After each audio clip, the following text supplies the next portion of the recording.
Yes, guys. Welcome, Julius. Good to see you guys. Good to see you, Julius.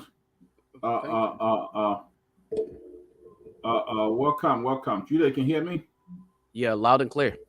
Great, guys. Welcome, ladies and gentlemen, to the closing argument. I know we were off on the Monday. We had some technical problems going on with the studio in Liberia, so we couldn't come on. But I'm glad that we are able to come back here today and begin the this week edition of the closing argument. We are here live. Uh, uh, we are back. There's a lot going on today. There's just a whole lot that is going on today, happening in Liberia. The Supreme Court has finally made a decision on the 10-year position, the issue of landmark ruling today on the 10-year position. We will be dissecting that as well as we move forward on the show tonight. But before we get on the show, we'll be bringing a special lady on, Miss. I'm going to tell you her name. The young lady who was recently escaped death at the hands of what's the guy name? Miss. Her name is Miss Tiller, who escaped hands of death from the U.S. missionary that was in Liberia a Jessica couple of Lloyd. months ago. What's her name again? I don't even want to call her Jessica Lloyd. Jessica Lloyd. Yeah, Yeah, Jessica yeah. Lloyd will be coming on with her family. We're going to be hosting them for the next 30 or 40 minutes. Jessica will be coming on. And then after that, we're going to go into the landmark ruling by the Liberian Supreme Court.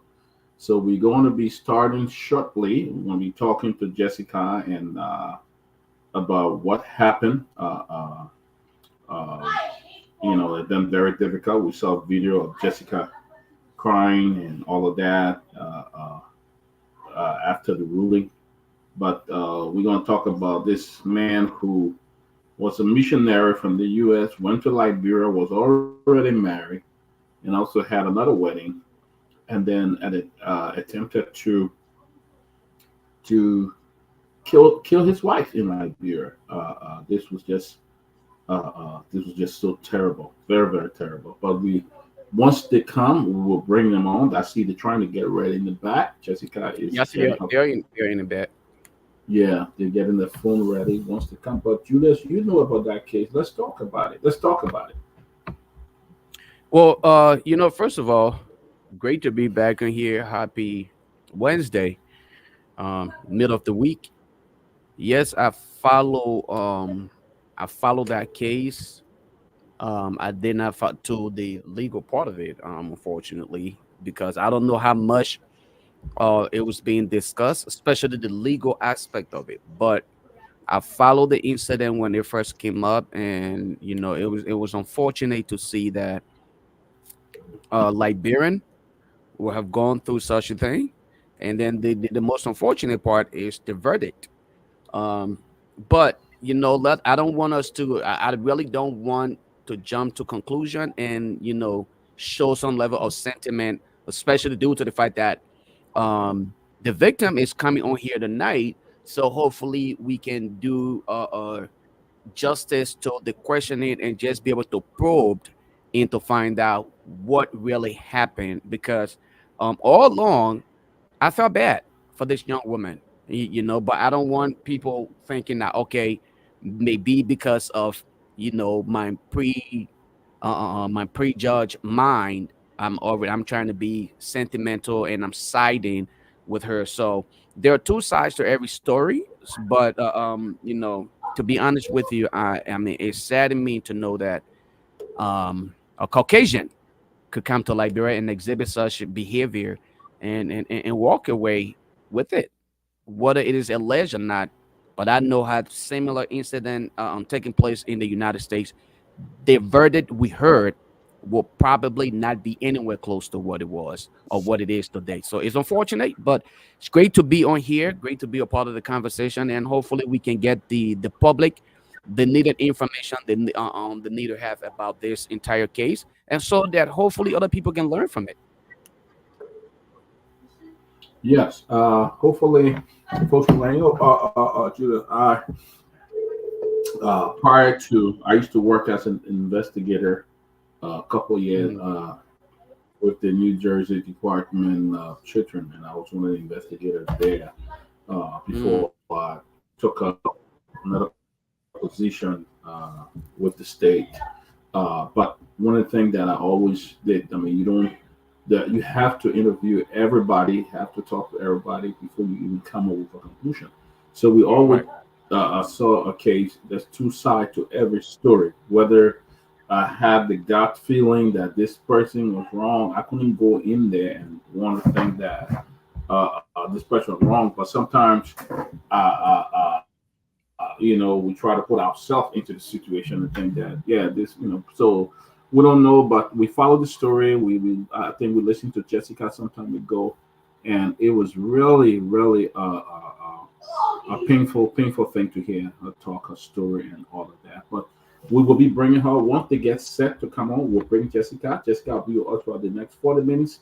Then we're going to arrange some time for her to come back, and we're going to do a very special show for her. But let me just recognize a few people, and then we'll switch and get the show started. Aliu Kamara, Christian Roberts, Oliver Sako in Ghana, Mohammed Kane, Boli Sunday Jatu, Juj Oneware, Emmanuel Ma, Jonathan B. Williams, Alice York, Emmanuel Ma, James A. Coyote, Yvette Sifas, Felicia Free Wallow, James again, Asata Dawson, Comfort Abu, and everyone. Guys, share the show.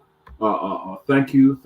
Just share the show. But tonight we have Jessica Lloyd. She's going to come up and tell us after that. Acquittal by Mr. Lucas by the court, and then he's fleeing the country. Out of that, and so Jessica wanted to come and share her story, but we will schedule a special show for her, but we want to bring her on now so we can just talk about what's going on. But it was very unfortunate. I think today, if you have read listing or watched various social media platform around Liberia, you saw today that the Supreme Court issued a major ruling today against the ruling government. There was a setback for them, and the Supreme Court. I mean, the first case I believe against I think this is the first or second case against the United Party have come up with, and I mean, the Supreme Court was very candid in the interpretation of the day. Very careful how they interpret it today, and I think there's something that we need to learn from. Once the Supreme Court issue a ruling, I don't think anybody can go against it. They are the final arbiter of the law, and once they issue that, nobody can go against the Supreme Court. So, but we're going to be talking on it until Jessica gets ready. Timothy George is here. Timothy George, there you go. To hold it down, Timothy. Yes, guys, good to be back, man. Lofa and Dr. Peabody, it's good to be back. Today is indeed was a landmark decision from the Supreme Court, and then we have Jessica Lloyd and her family. They are here tonight to share with us there. They gave the response about the murder verdict that was not guilty verdict for Richard Lucas, the American missionary who was accused of attempted murder. But the courts in Liberia judged him not guilty, and he left the country immediately after he was found not guilty. And also today, the Supreme Court, as we said earlier, issued a landmark ruling in the tenure position issue. And then the president will get information he's leaving the country on Friday for the U.S. The question is, what is he coming to America for? Is it an official visit or medical visit? The Liberian taxpayer deserve to know why he's coming to the States. Because whatever trade the president makes is Liberian taxpayer funded. And also, what is a fair game for the people to know, or if the issue is about medical, to know what about the president's medical situation. It's important once Liberian taxpayers are funding it. But we'll talk about that later on. But let's welcome Jessica Lloyd and her family on the closing argument for the first time. want to say to Jessica and to your family, you guys to introduce yourselves. Welcome to the closing argument. I think Dr. Peabody, Lofa Julius, they're here. The others will join us. But you guys, welcome, and you can make your own introduction.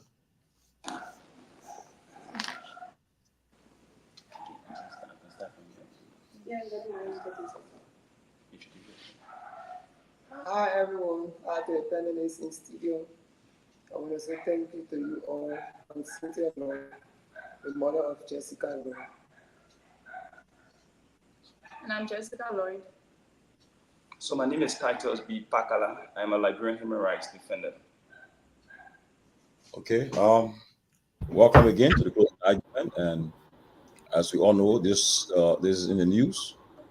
Well, we just want to say, first of all, you guys, Peabody and Lofa, and fitting you guys, then we can get it going.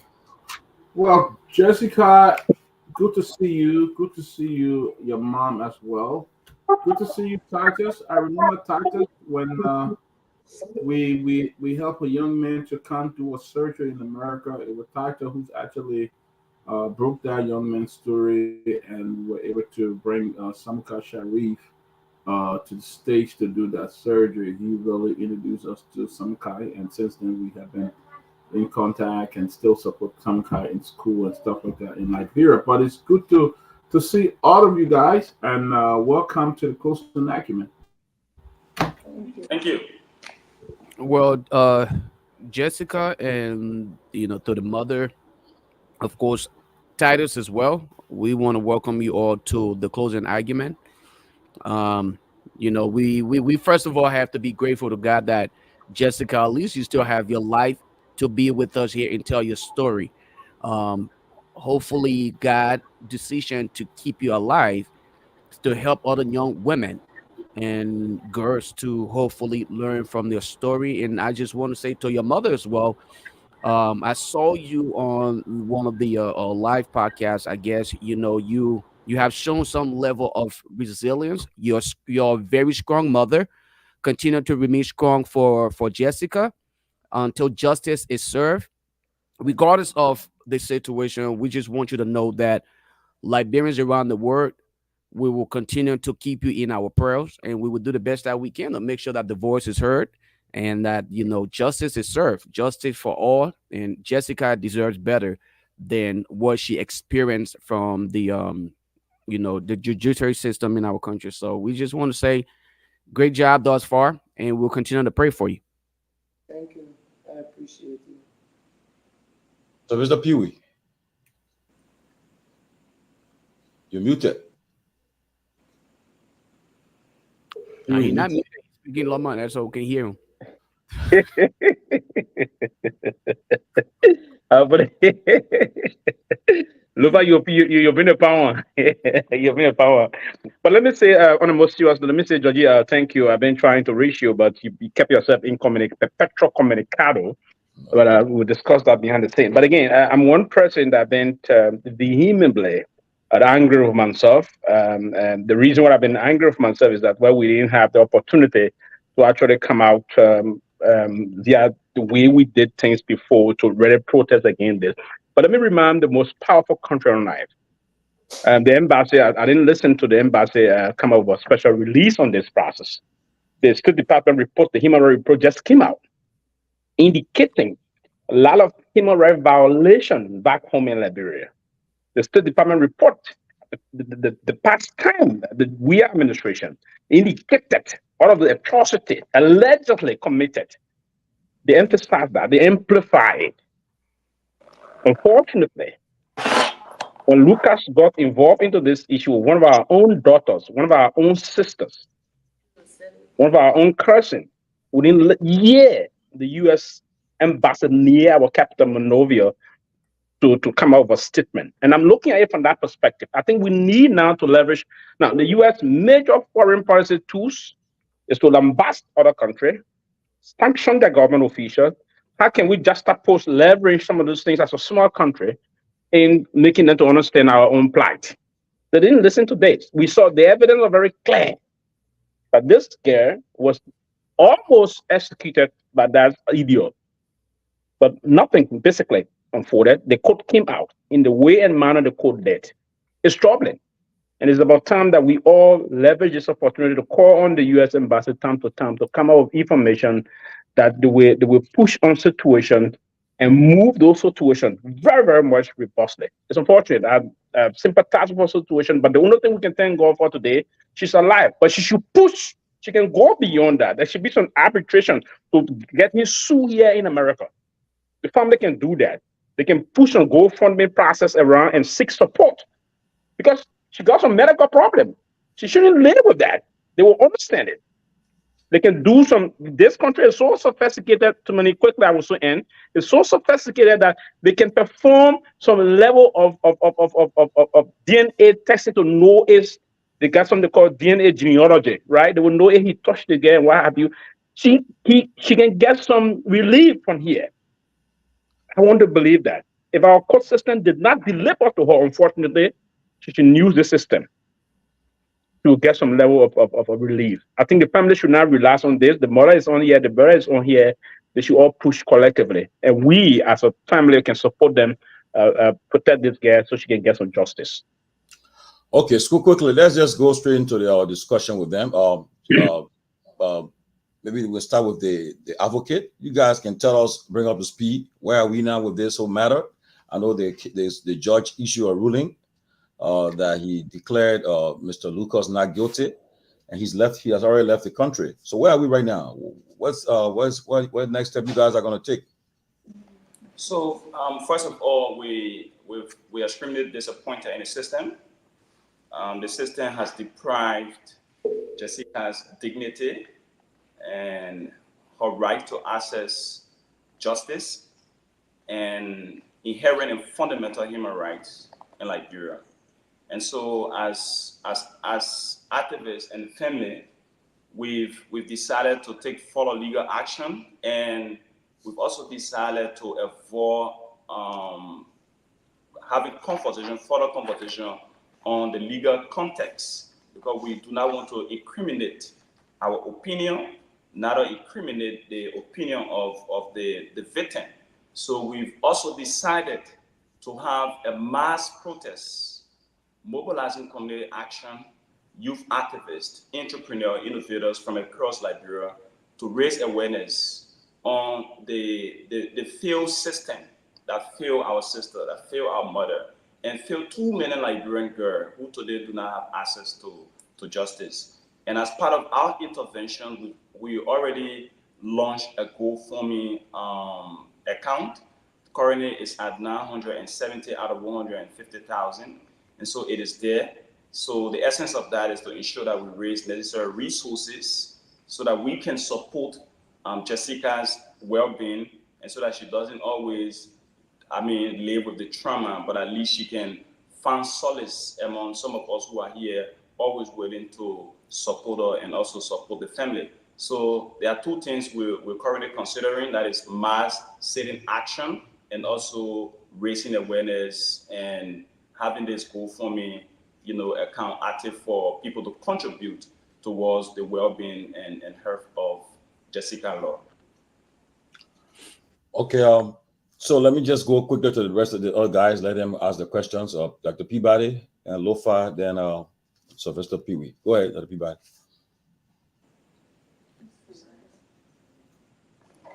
Jessica, it's so good to see you and your family. I'm very sorry for your unfortunate situation.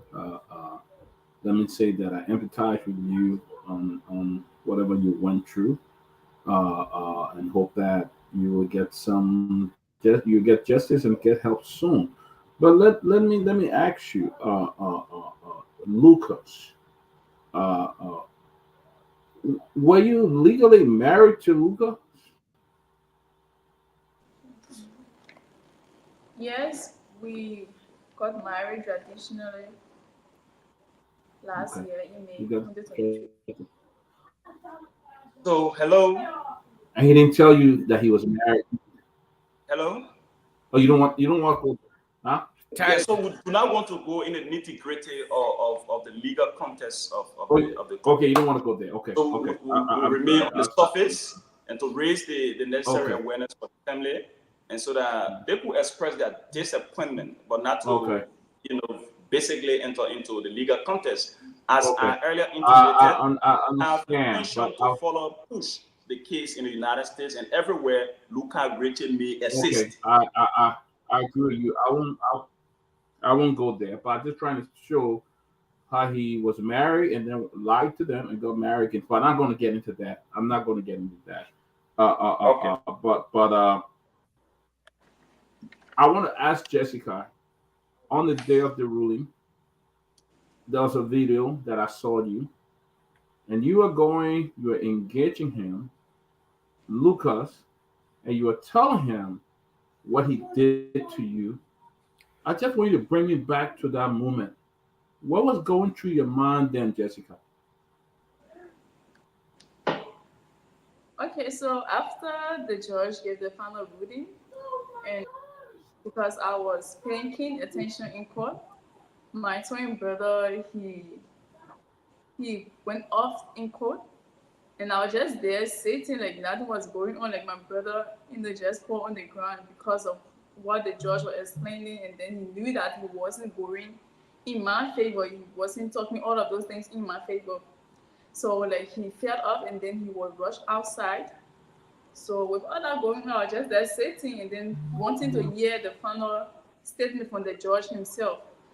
Even though I knew what he was going to say because of all of the statement, how he was behaving.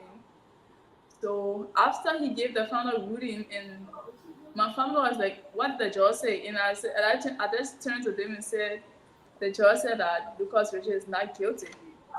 So I gave them I told him that the judge had said Lucas Richard is not guilty. So then the judge left the court, and then everyone just walked us out. We all walked us out. So then my lawyer, Counselor James, he then said, "Oh, Jessica, he was like telling me to be sure and all of that."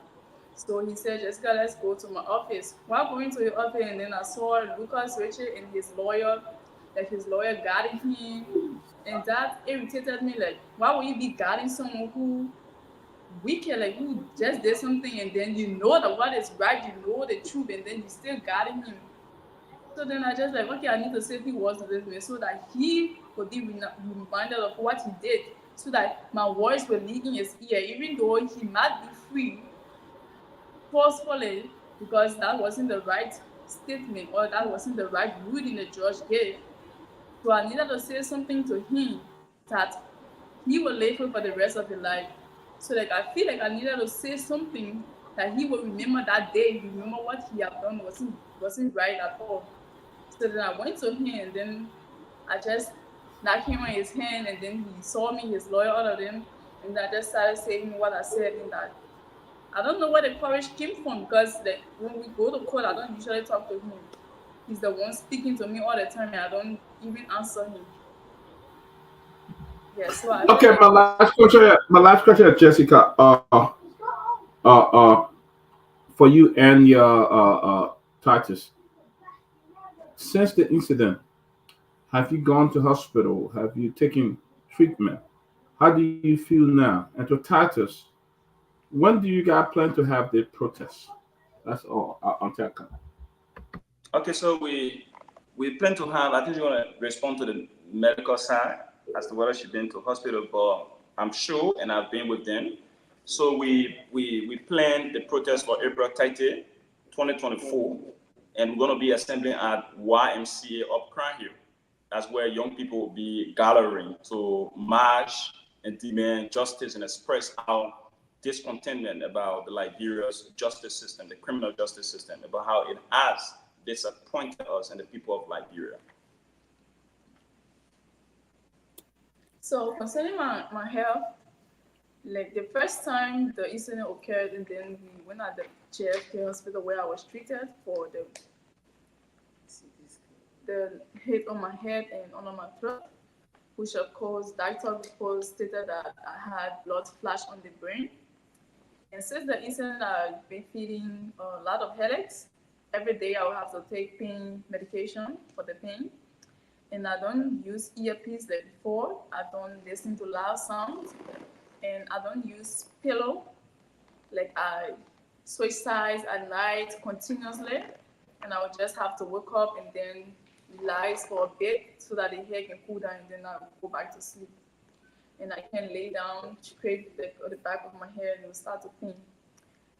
So yeah, that's, and my stomach too. It hurts because I think because of the abortion. So I have this stomach pain. I don't know the kind of pills that he gave me. And for my throat, it scratches at times. I remember my mom and I went to a throat doctor here in Liberia where he said that it would take years for the pain to go, Hmm. but he then prescribed some medication. But I still feel pain under the throat, bit by bit. I don't eat something hard because if I had to swallow something heavy, like I feel pain. So I just take my time while eating. Yeah, and I'm not well, not at all. Even though I want to seek justice, but then my well-being is important as well. Like physically, emotionally, I'm not well, but it's not easy for a person to go through that and then come out just strong. Even though at times I try to be strong, but it's not easy. Even though I fight it at times, but it's very hard for you to go through what I went through and then just forget about it. It will take years to come out of it, but then yeah, I need a real treatment for my health because I don't know what is really happening within my body. So additionally, we somebody else. on that day of the march, we're going to be marching to the Capitol building, and from there we go to the U.S. Embassy because of recent we realized that the U.S. government here through the U.S. Embassy released their 2023 human rights report, and I read the full report. There were some portion of the report that did not include situational, incidences such as the one of Jessica Lord, and it happened 2023 September 14th. So I don't know as to whether how it was done, but that stays with them. But we're going to be there to also let them know that an American national on our own sovereign soil has violated the fundamental right of our daughter, our sister, and the war is washing. This is not Ukraine against Russia. This is the Liberian people, demanding for justice for our sister and for every Liberian girl child whose rights have been fundamentally violated. So we also have Samantha here. She's part of the team, so she's going to join us as well and contribute to the conversation. Yeah, I'm here as well. Lofa? Okay. I want to interact directly with the mother. If you don't mind, Jessica, do me a favor. Have your mother come in the middle so I can just to get that interaction with her, please. Can you bring him? Okay. Yeah, there you go. Perfect. Okay.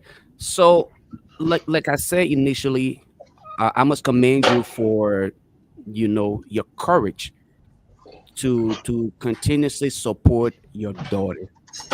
I want you just describe to me your reaction. Describe for me your reaction every time you come across another Caucasian.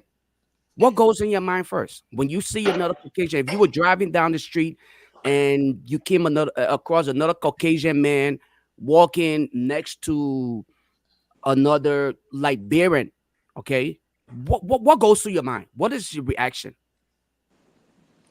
I can feel so bad, so bad.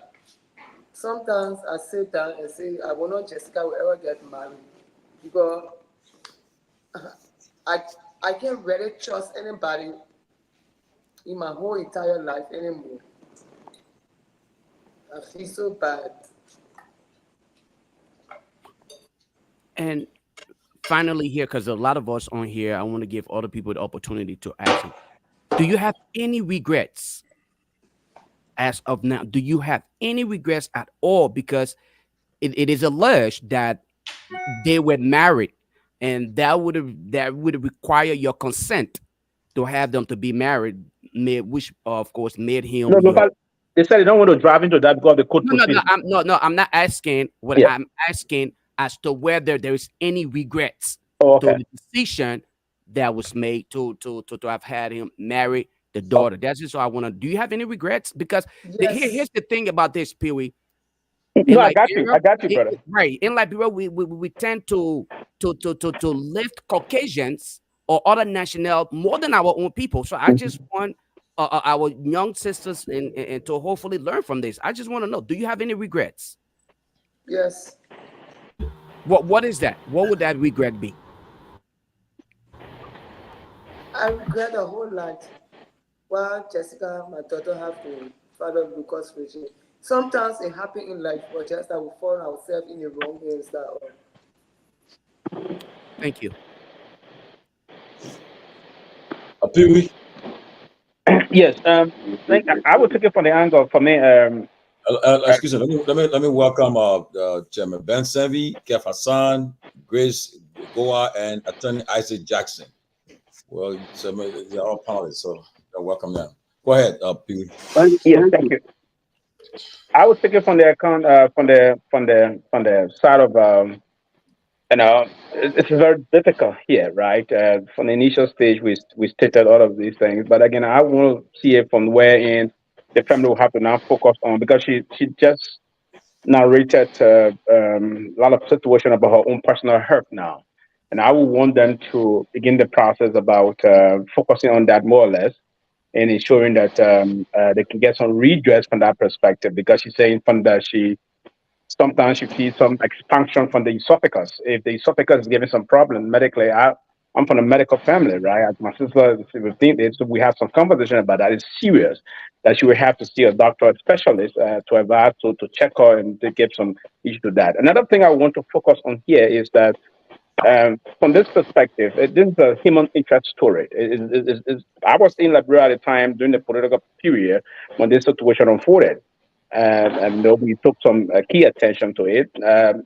We will be interested in the process about how do we go about pushing, if we can collectively write, if not the State Department of the U.S. Embassy, trying to seek some, taking some action against him here.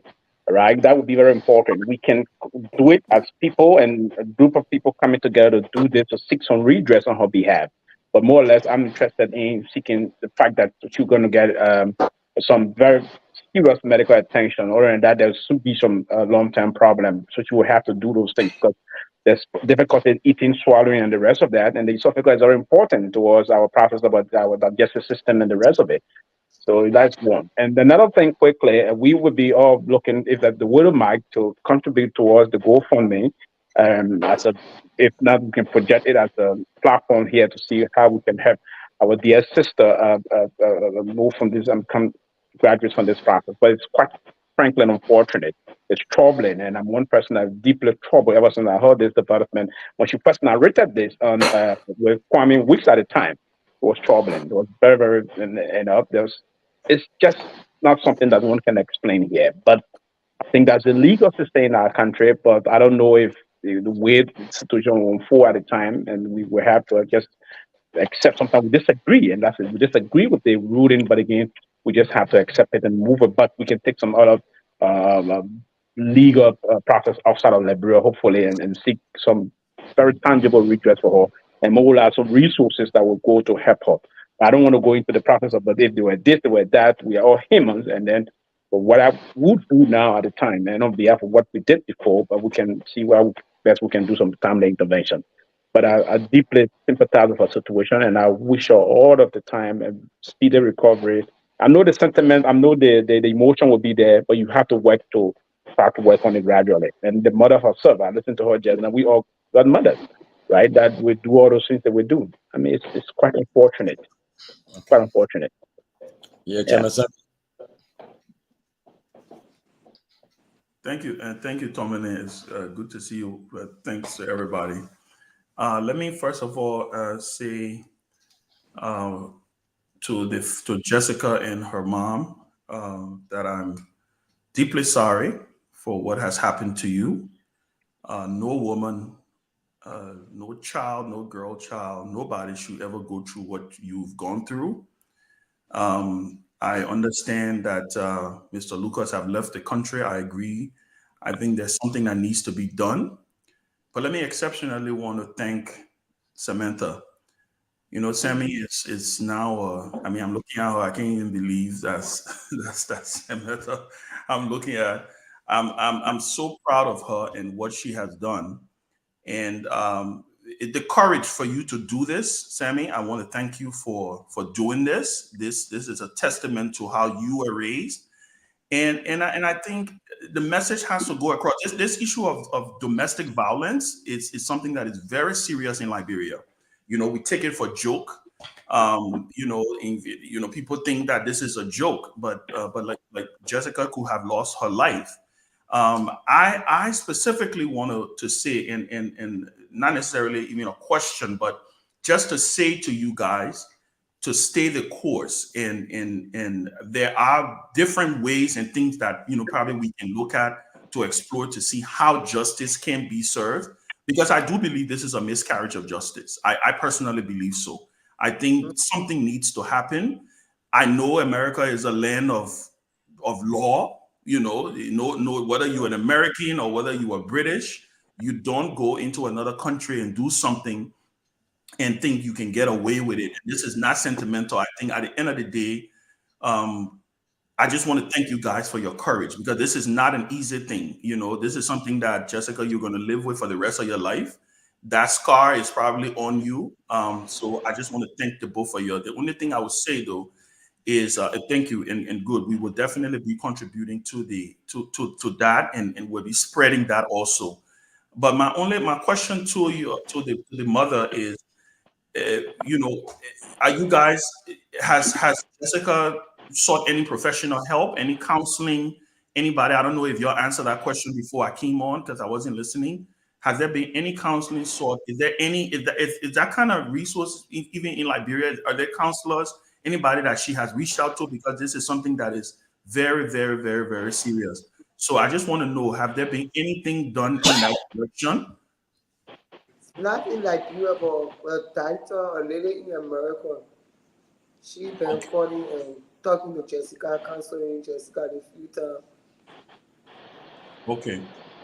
Yeah, she been doing well, counseling Jessica, talking to her. But for Liberia, and what I will always say, I'm disappointed in them. I'm highly disappointed. Okay. Well, like I said, just stay strong, and whatever we can do to help, we will do to help. No matter, this platform is available, no matter what we need to do, how much time we need to talk about it, we will go ahead and do it. But I just want to say to you, Jessica, stay strong. And the good news here is that you still have life, right? Once there is life, there is hope. Justice will happen one way or the other. The good news, just thank God that you are still alive, because the story could have been totally different by now than what we're talking today. So I just wanted to say that. And to Samantha, I want to say thank you also for doing this. We are live on Truth FM, Hot FM, and YouTube. We are live, and we are being our show is all over the country right now on local station across the country. Just to let you guys know, so everyone's watching. We'll go to Keff Hassan, then Grace, and then Anthony Jackson. Okay, so let me say hi to everybody. I want to yield my time to Grace. I will come after Grace, so she can, especially it come down to the issue of a female. So I want to give her that chance. Then I will come after her. And I love that Kev have a music platform nobody else have. And I thank you, Kev. I hope he gave you the time when it comes to politics. I appreciate it. I don't care. I know Kev always give me his time.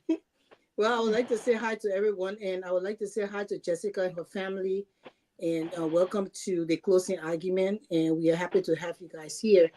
I know that my brother Lofa Julius was saying some stuff, and Peabody was saying, we are not here to reprimand your family.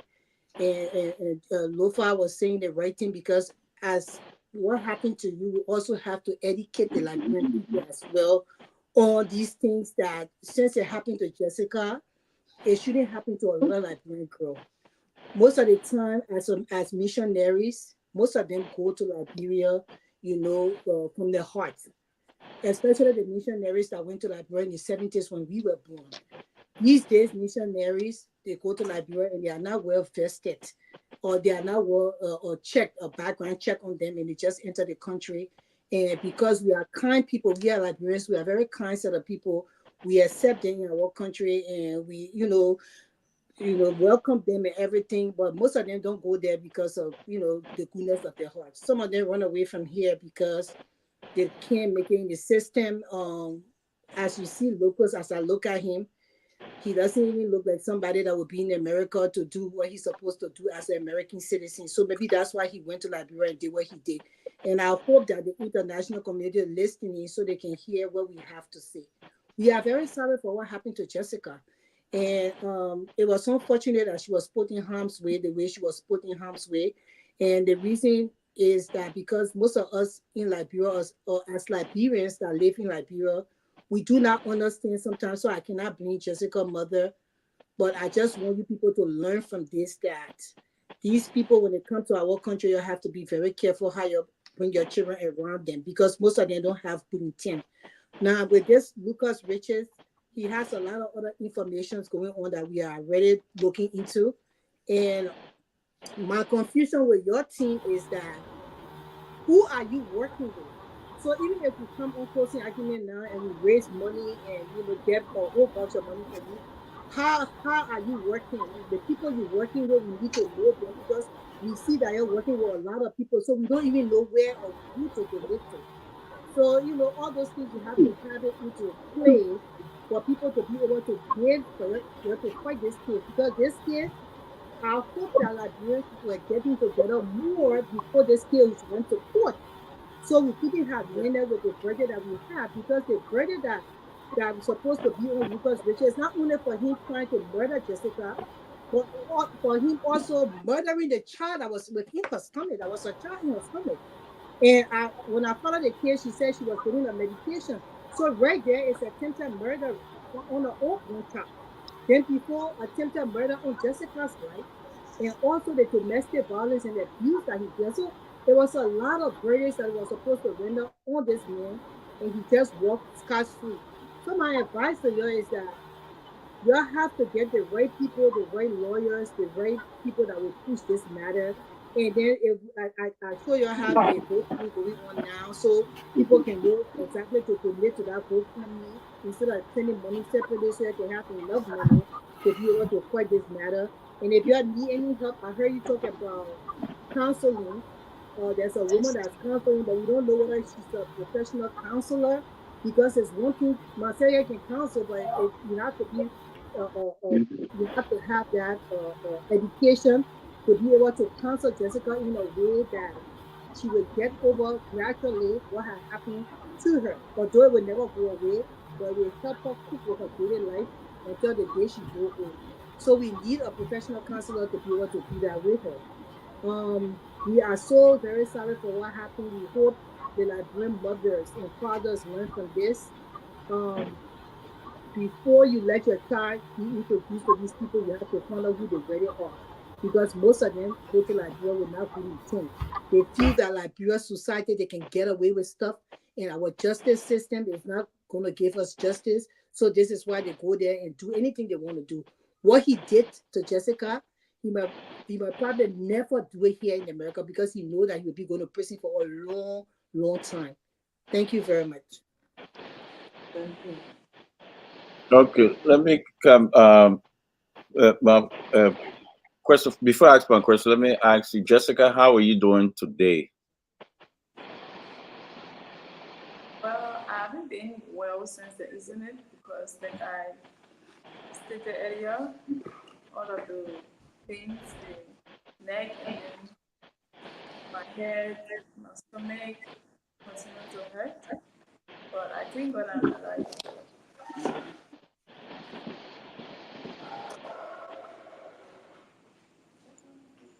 Okay. Let me ask this question. I know you guys gonna protest. I think you're saying sometime in a couple of days.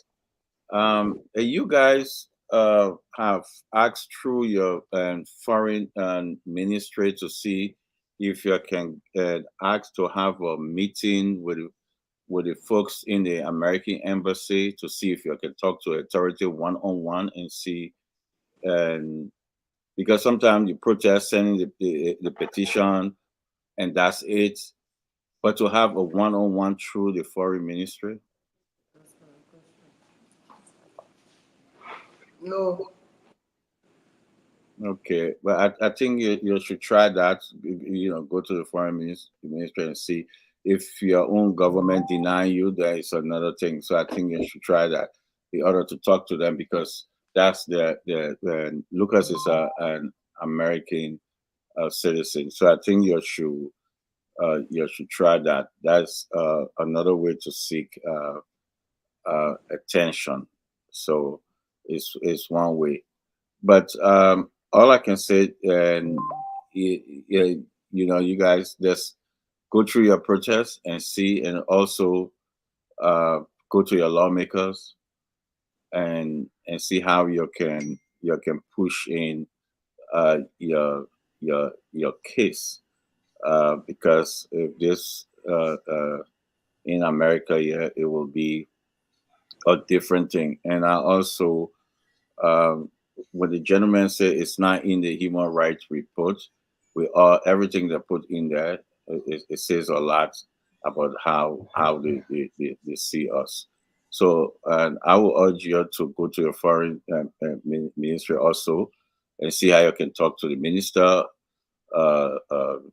Sarah Beslow Yanti, and see if they can request that you can talk to folks in the American embassy one-on-one. Okay, thank you. Okay, Attorney Jackson, then Robert Gagwa. Attorney Jackson. Yeah, thank you for having me. Let me see. Good afternoon, absolutely, to our citizens that are following the broadcast. And let me say hi to my sister Jessica and the mom. I am very, very much appalled by what was done to you, my dear sister.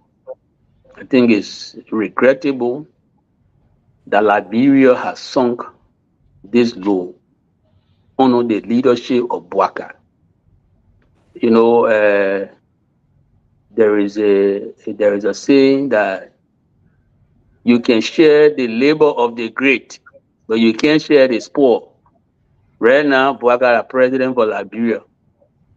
Anything bad happening in our country, Bouaka will take responsibility. He's the head of the republic. So it's sad that this thing happened. I say sorry. I know many other people have spoken passionately and don't want to take their line because it will be repetitive and redundant. Our sister here, who is a co-panelist, she spoke very well. There are just two things that I will want to just ask because I want to get clarification. I don't know you personally, but I follow the story, and I was back and forth with some of my friends who are lawyers on Facebook, particularly regarding the judge's rule he played. Some of my friends who are lawyers quoting the law. Yeah. Okay. Who are lawyers were quoting law, and my argument to them was, if you look at the egregiousness, but the manner in which the case was handled, I think it opens the door to all sort of what I call unorthodoxy. Unorthodoxy, what the rule that the law implicate, you can explore it. Because some of my friends who are lawyers were saying, oh, but the legislature can't quickly and call a judge in. The law says you can't do that. Yes, that's the general principle. But when common people see that justice was not served, then the people who stood in line to vote for to make them our leader, they have a responsibility. So that the legislature, some members of the legislature wanted to get involved and they say they want to investigate this judge. I think it's another place to start from. But I will ask two small questions. The two small questions are: number one, is it true? Because still trying to get clarification on some of these things.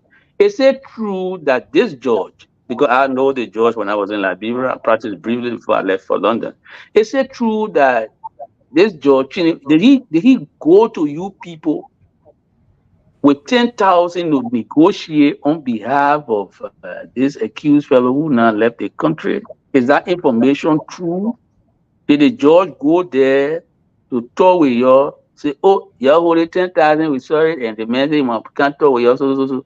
Did he do that? That's the first question. The second question I'd like to ask is, to what extent have the Ministry of Gender in the Boaka administration have worked with you people to highlight this very egregious wrong that have been done to you, this very bad thing that have been done.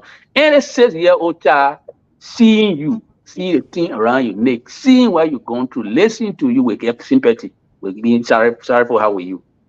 Have our Ministry of Justice, how you call it, Ministry of Gender people, they care about female, have they come to put foot behind you, to stand with you in a serious way since the thing happened?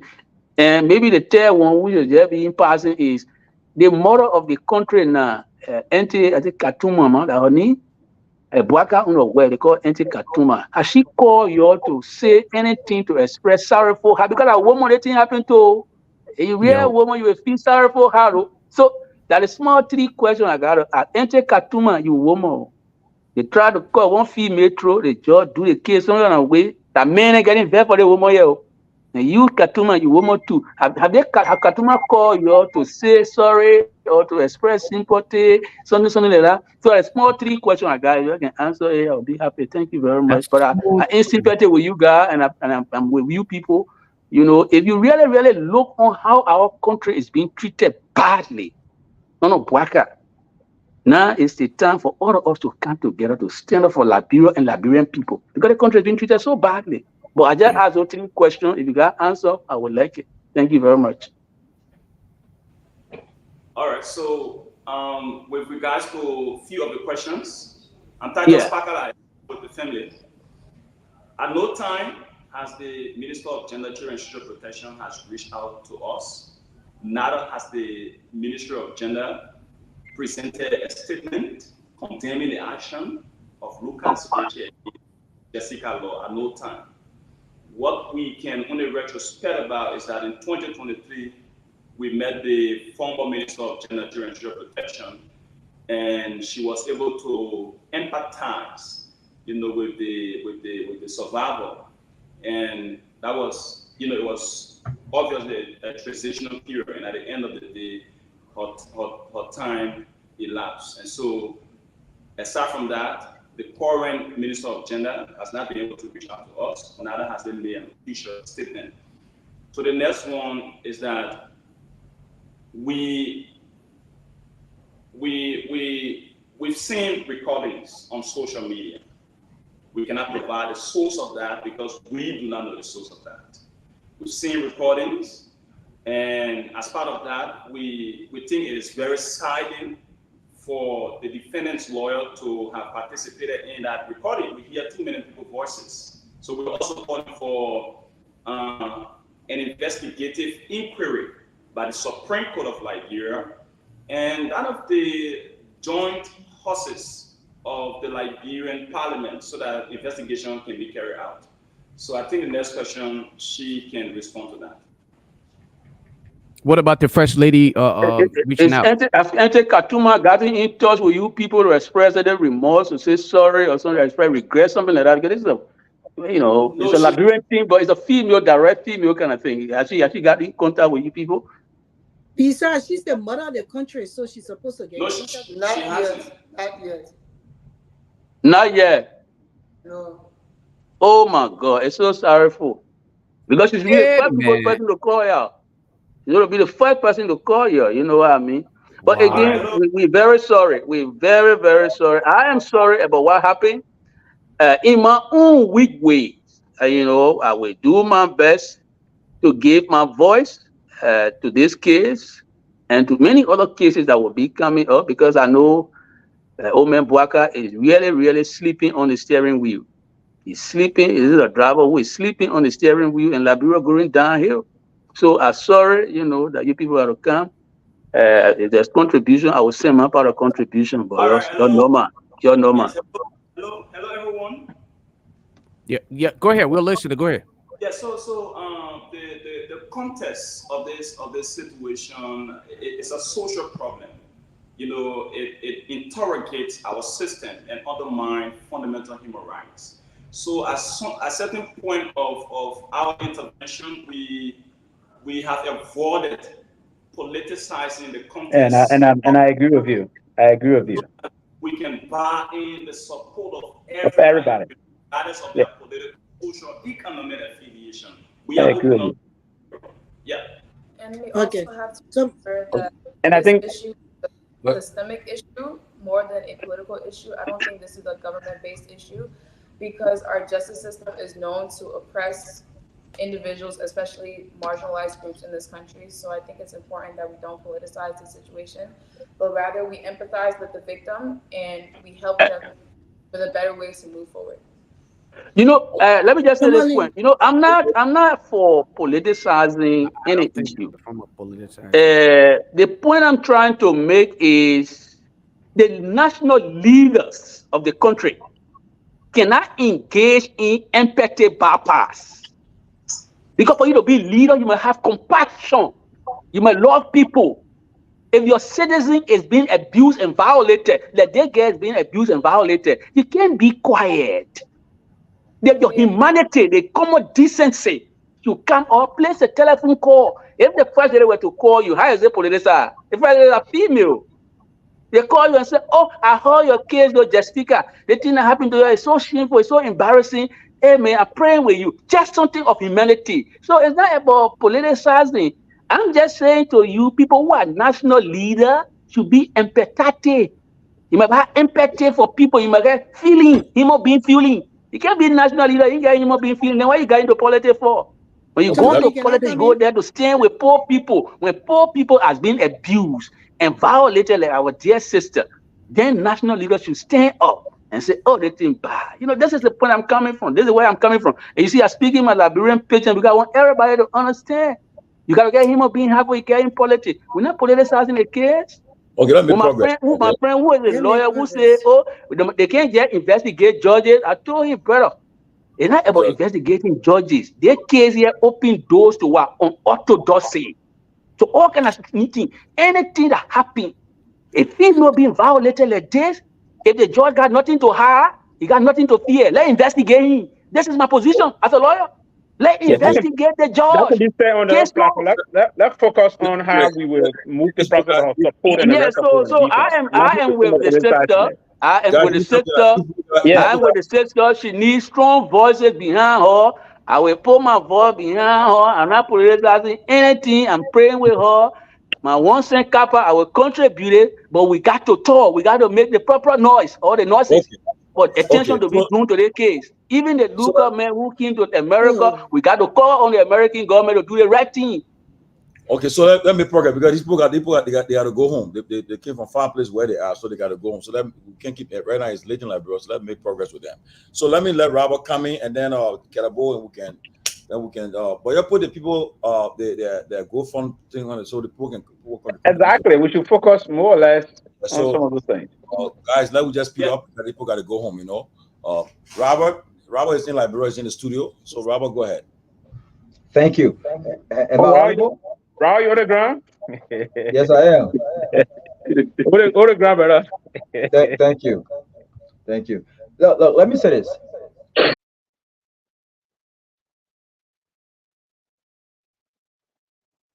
We're not hearing him. Oh. Guys, we can't hear him. But Guys, while you're working on the audio, put the link to the GoFundMe so GoFundMe, that people can yeah. see it. Just put the link to the GoFundMe because people really cannot see the actual They can GoFundMe hear me. link so that they can find it. Hello? Yeah, so Am I audible? yeah, Yes, go ahead. we hear you now. Okay, good. When Chief Justice Scott case was prosecuted, can you guys hear me? Yeah. Yeah, When we Yes. hear Chief you Justice now. Go ahead. Scott's case was prosecuted, we heard the voices of the current president, Joseph Boakai. Not only that, we heard the voices of the current first lady. In as much as a young lady was murdered and the evidences had to be presented in court, they voiced their opinion from a political perspective. They didn't care about the evidences in court, none of that, right? And we know exactly why they did that. When young girls and boys went to the PHP park and they complained that they were being asked to pay $100 to enter the PHP park, not only did we hear the voice of the first lady, who is a woman, she made a post on social media that justifying why the charges had to be made, and I concur. And so any civilized or any well-meaning Liberian will conclude, or perhaps you can call this a politicizing the case, if a young woman was nearly murdered by a white, and I don't use this lightly, by a white missionary who had, from all indication, had everything to protect. I was talking to a lawyer today about this case, and there were a few questions asked. Intent. The reason why this guy was vindicated was because, according to the case, the criminal defense attorneys did not present enough evidence beyond a reasonable doubt. And here are a few questions. What is the intent? Why would Lucas Riches want to murder Jessica Lord? It's very clear. His organization makes millions of dollars on the backs of American citizens in these United States because they run a non-for-profit organization, not just in America, across the West Africa. And to keep a 501c3 organization, you cannot have these cases lingering around. Same thing happened with another case where a teacher involving the very Lucas Richards was murdered. And after 13 years, they have not resolved this case. This very organization has been fighting this case to the end of it. Why would Lucas want to murder this young poor lady? Because Lucas was a married man. His tradition does not permit him to have two wives. He had a traditional wedding in Liberia, unknown to his wife.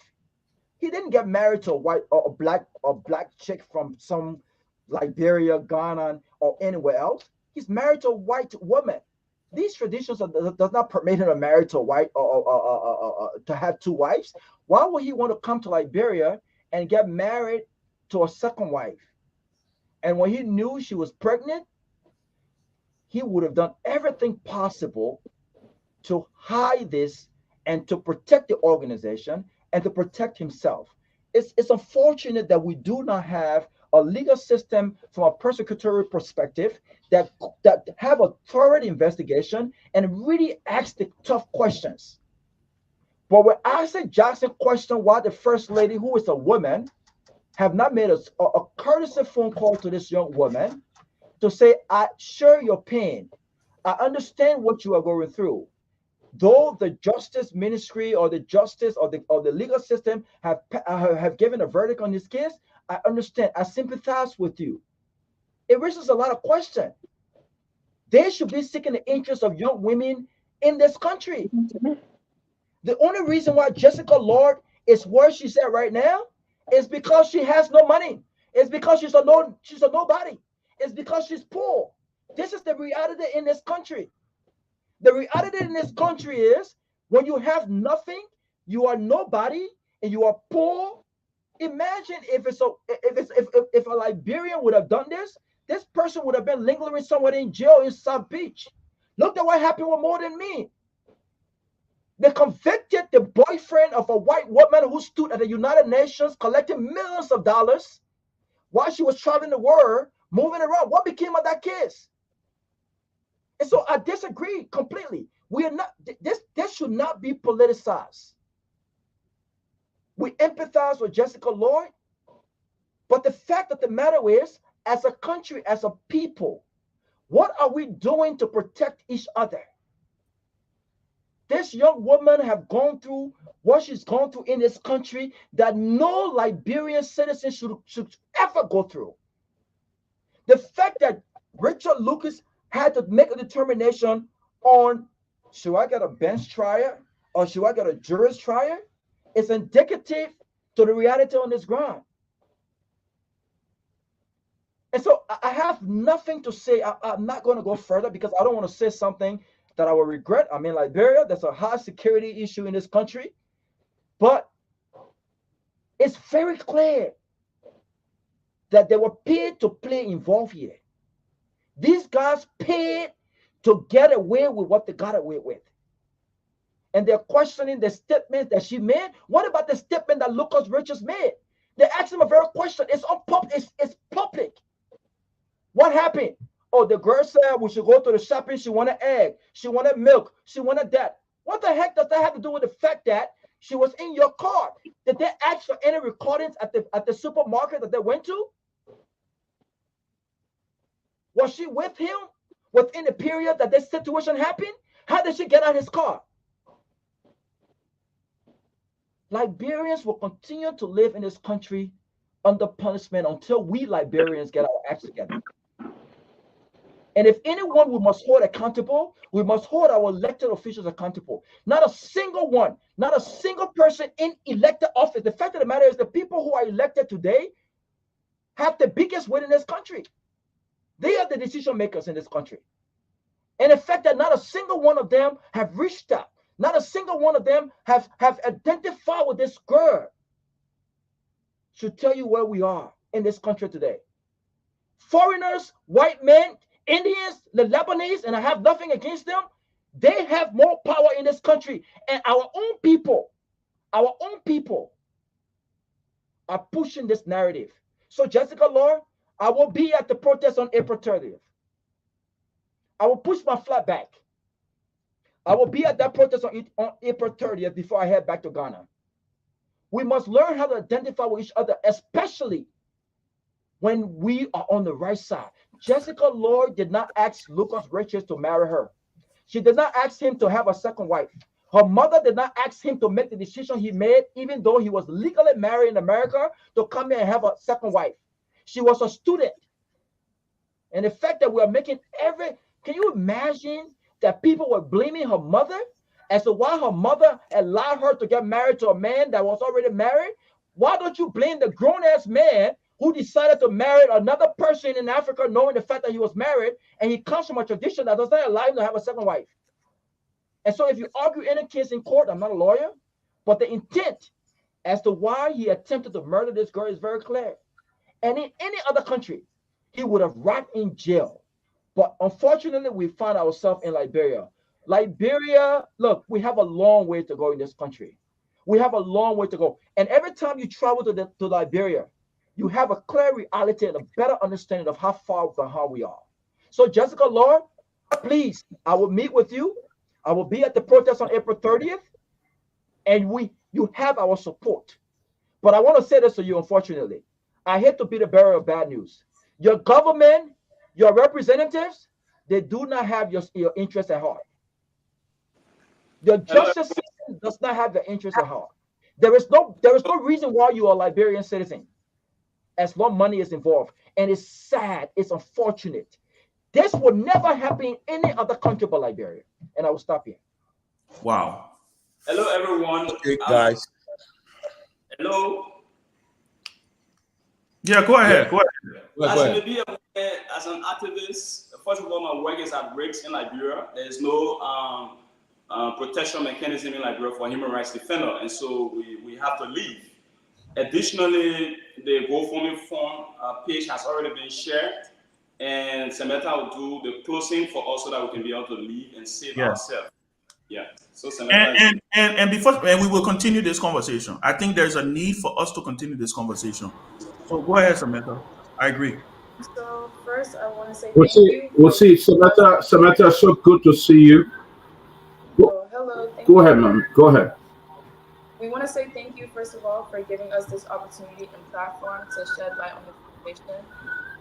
Everything that has just been said today, we appreciate everybody out there for listening. We appreciate you guys for sympathizing and empathizing with Jessica and her family. First, we do want to talk about the protest. I want to urge everyone to come to the protest on Tuesday, April 30th, I believe. And I'd like to call out women in position of power in this country because, as you said, I do think that a lot of women do need to stand up and fight for Jessica and her family. The First Lady, the Senate Pro Tem, the Foreign Affairs Minister, the former Vice President of Liberia. I think it's time that we should stand up and we need to talk about this issue that is happening in Liberia right now.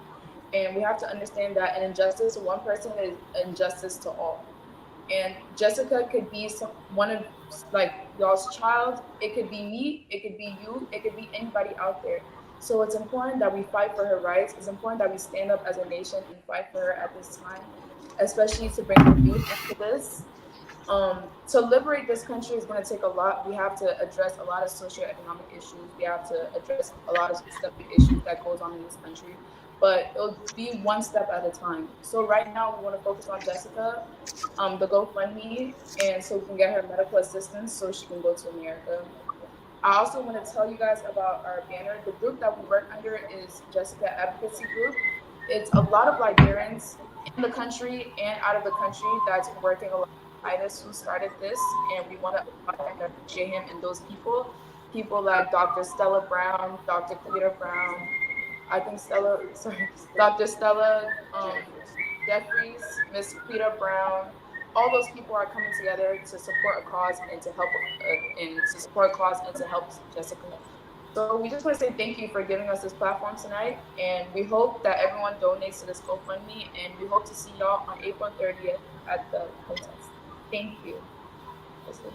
Again, we want to say Thank you, Samantha, and we will definitely try to bring you guys back again another time. Find another show, maybe like on a Sunday afternoon. If we can get that clear, we'll try to do that. But it was so good to see you, Samantha. Great job. So good to see you, baby. Wonderful job. Great job. Okay, I would like to say thanks to everyone and for having us here on your show.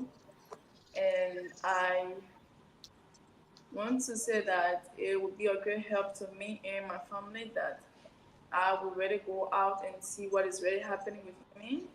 And if I can get the support from you all out there through the GoFundMe, and then the protest also that maybe young people and other people women groups can go out there to support not just me, but other victims that have been victimized and other people who are scared to go out and then tell people their story and then talk about how they were denied justice and talk about how they are afraid.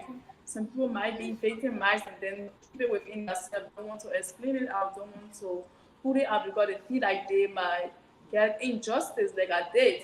They might feel like no help will come out to them. So I want to urge everybody to join the protest on the 30th of this month, and we hope that good result will come out of it. Thank you all so much. thank you again.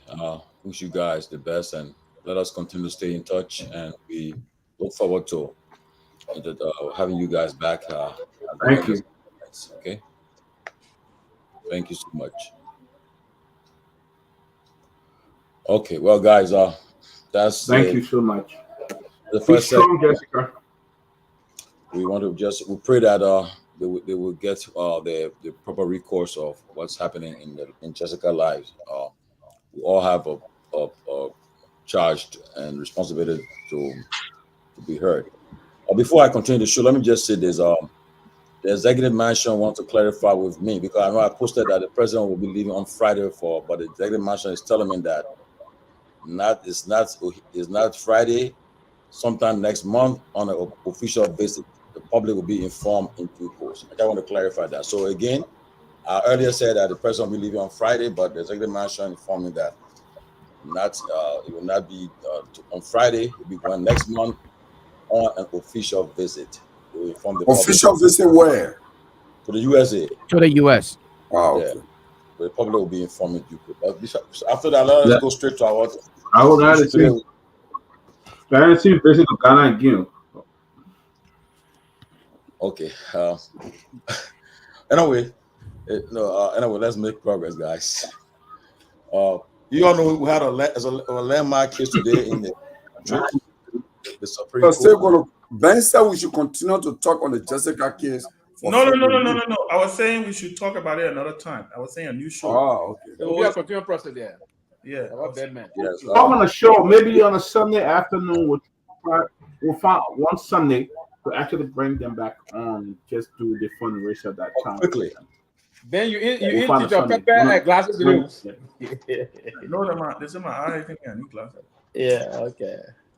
Oh, today we had a landmark opinion rendered in the case at the Supreme Court. When this case was called for hearing, Councilors Arthur T. Johnson, Samuel Wazeze, C. Alexander B. Zoe, Frederick L. Bemi, and James N. Kume appeared for the respective petitioners. The Justice Minister, Councilor Oswald Twer, and the Councilor J. Adolphus Kanu appeared for the executive branch.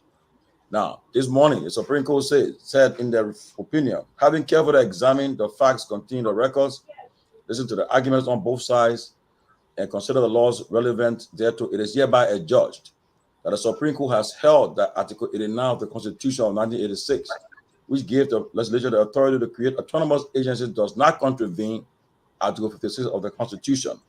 Hence, the act of the President of Liberia in nominating persons to the petitioner's position while the tenures are still in force and unexpired is tantamount to the removal from office, and that there be no showing of the existence of any of the conditions for the petitioner's removal from office as stipulated in the acts, creating the respective entities to which the petitioner are appointed, the said removal from office prior to the expiry of the tenures without due process is ostracized.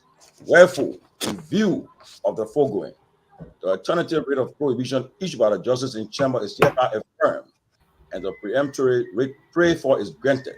The nominations giving rise to these petitions are hereby ordered revoked. The clerk of this court is mandated to inform the parties accordingly, and is hereby so ordered. Chairman Sanvee, let's start with you. Go ahead. Well, today, and I know we're a lot on the show. I want to give Attorney Jackson and some of so he's the lawyer here at this point, and everybody else want to hear from them. But today, I think Barack Obama. I love quotes from Barack Obama when he talked about America being it's not a perfect country, but they're moving towards perfection. I think today the Supreme Court did something that was very landmark. The Supreme Court laid the basis for a lot of things today, a lot of things, and I want to thank the Supreme Court for the decision and the opinion that was read today on the issue of tenure. We now clearly understand that you may not agree with certain positions that are tenured, but it is the law, and the law is the law. On the issue of EPA, I clearly said, and as I read it, and I found something that was very fascinating, is that in addition to them not giving Professor Wilson Tappe the victory or the whatever he prayed for from the court, they also emphasized that he was not appointed, not necessarily illegally, right? Because he was not appointed illegally. The act of the EPA is very clear that the president of Liberia can appoint an acting executive director pending the constitution of, I believe, a governing board or whatever, a board, and then they will go ahead and nominate 3 names to him for him to go ahead and pick. So George Weah, I don't think did anything wrong. Who I think was in the wrong here was Professor Tappe, who knew that he was appointed in that way and then wanted to claim tenure. So I think the Supreme Court was very clear on that. On the issue of the other cases, I think the Supreme Court was spot on. If we want to change or we want to revoke tenure positions, go to the national legislature, let the president send a bill, and then they can go ahead and do it. But I think today there was a victory for justice. I think our democracy was strengthened today. Our governance and our rule of law was strengthened today. And we may not agree with everything this Supreme Court have done, but we have to respect it. And so at the end of the day, I think today was a good day. I see that everybody got a chance. We didn't have a situation where people took the laws into their own hands. People felt aggrieved. They went to the court. The Supreme Court is the final arbiter of the law of the land. The only thing I would say is that the president needs to look around and look at his circle, because I think these decisions were grounded in legal advice. We heard his legal advisor come out when this whole saga started and was very emphatic and stated clearly that they were doing the right thing. So I think the president was ill-advised from a legal standpoint, and consequences has to fall in place. But hey, I'm not the president, it's his government. But I think today our democracy won, and I think we all must celebrate that in the direction that our country is getting stronger. We tend to forget about a lot of things that are happening good in Liberia. We want to focus sometimes on the negative, but I think today something good happened, and let everybody fall in and abide by the laws of the land. That's Can my. you allow Robert to say something? Something is on the back end. Robert needs to speak. Robert? Yeah. So no. I just got a information that I needed to leave the studio for security reason, but I'm not gonna leave, so I'm good. So I'm gonna stay here for a little bit more. I've asked for extra security, but I'm good. I'm not gonna. I'm not. Listen here. No one will intimidate anyone in this country. This is our country. We have the right to speak the truth, and we have the right to speak our minds. And if you are uncomfortable with the truth, then that's on you. I'm not going to disrespect anyone. I'm not going to insult anyone. What you're not going to do is attempt to intimidate me. So whoever made that call, I'm not going to leave Truth FM. I'm at Truth FM. I will stay. In fact, I will stay here for another hour. I'm not going to leave. So, Chris, go ahead. Wow.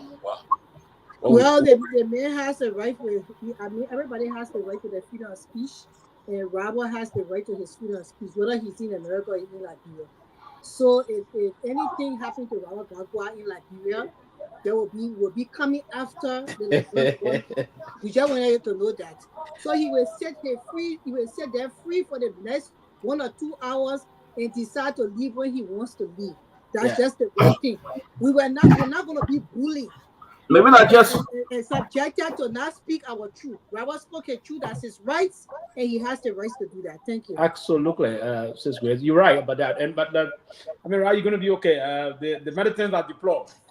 Anyway, FM is a safe place. It's But very safe. if Robert can protect himself, he protect himself. The medicines. Right, says a meditant, right? He's a meditant that cadre. So, and Chairman Ben going to extend some of his tentacles across the lines. True FM is a safe place. So I'm confident that you'll be okay. The good thing is that the world is watching. Everybody watching. Okay. Nobody going to do it live on the radio all over the country, people watching all over. So you're going to be okay. But Robert, just stay in touch with the chat room. That's all. So all will be keep us on the chat room. Stay in touch with us in the chat room. That's all. But I listened to Ben on the issue about what came out of the Supreme Court this morning. Yeah, I just let me say something quickly, guys. Because of time and everything, that was about each person time should be at least not more than 2 minutes, please. We beg you. Go ahead. Okay. So I listened to Ben and excellent. He put it into proper perspective. But listen.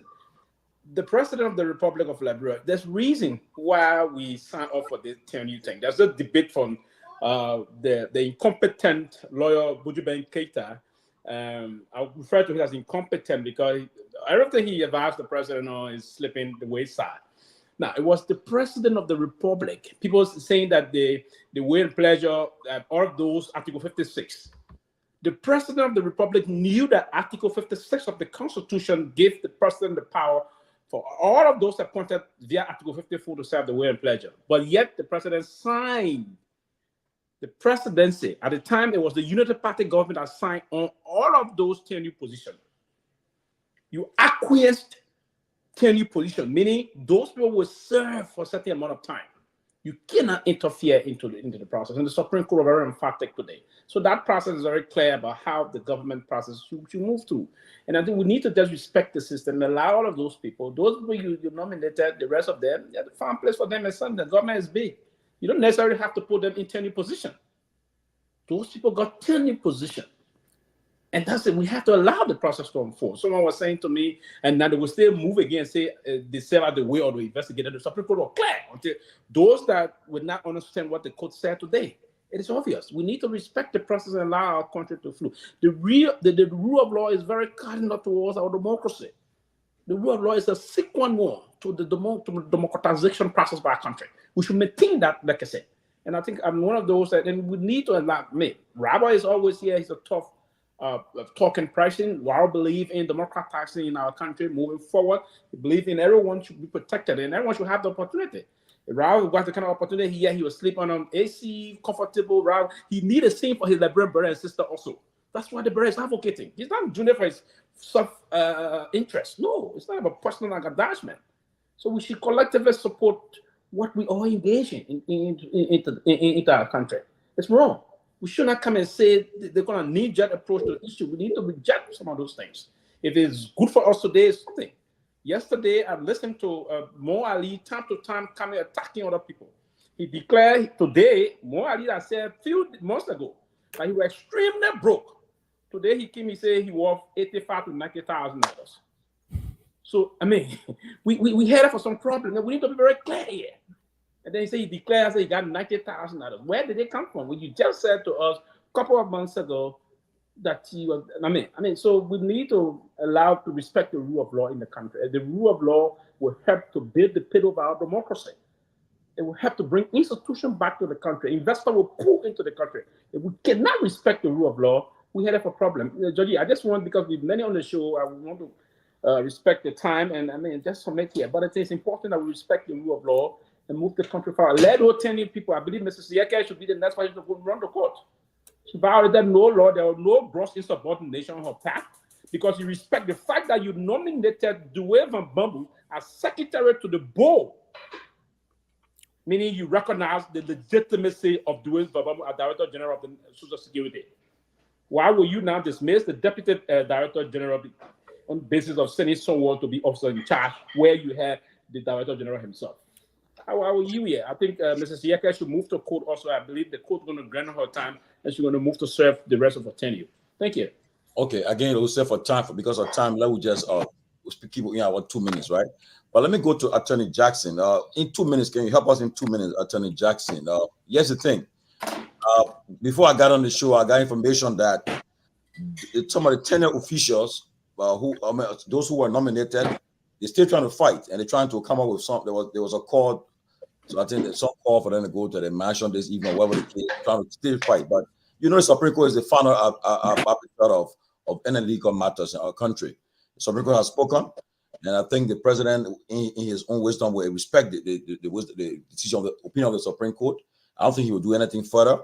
But do you think, in 2 minutes, do you think the president should reprimand his legal advisors, those who advise him to take their course, the wrong course in these tenure issues? Quickly, Anthony Jackson. Tomalin, let me just say something quick.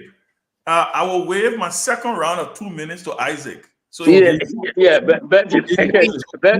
that case, then in that case, the ideal way Ben, I thank you. You are just demonstrated. You demonstrated our time from back in the days. Okay, go ahead. Tomalin, thank you. I think this is a good question, but you know, I will start with an arbiter data. You know, arbiter data in law it doesn't have to do with the substantive. Is the prelude to the substantive. The trouble with the Bwaka administration is not that it made several unkeepable promises starting with even the road thing, the 90 day where the road stop, no car stop in the road. The trouble with them is not that they make too many unkeepable promises. The real disastrous problem with the Bouaka administration is that it is underperforming the real administration that they criticize so severely. And it's a crying shame. Today, Bouaka does not have, and he and his entire team don't have the intellectual wherewithal to explain to Liberian people why an adulterous cheat, a moral vacuum, who is a Senegalese man, was rewarded with Liberian job. They don't have the skill to explain that. It's an anomaly. They man who is the ambassador for Liberia, he came to the Liberian prominent landlord in Liberia by cheating on his then wife and then getting into law with now the president and some advisor.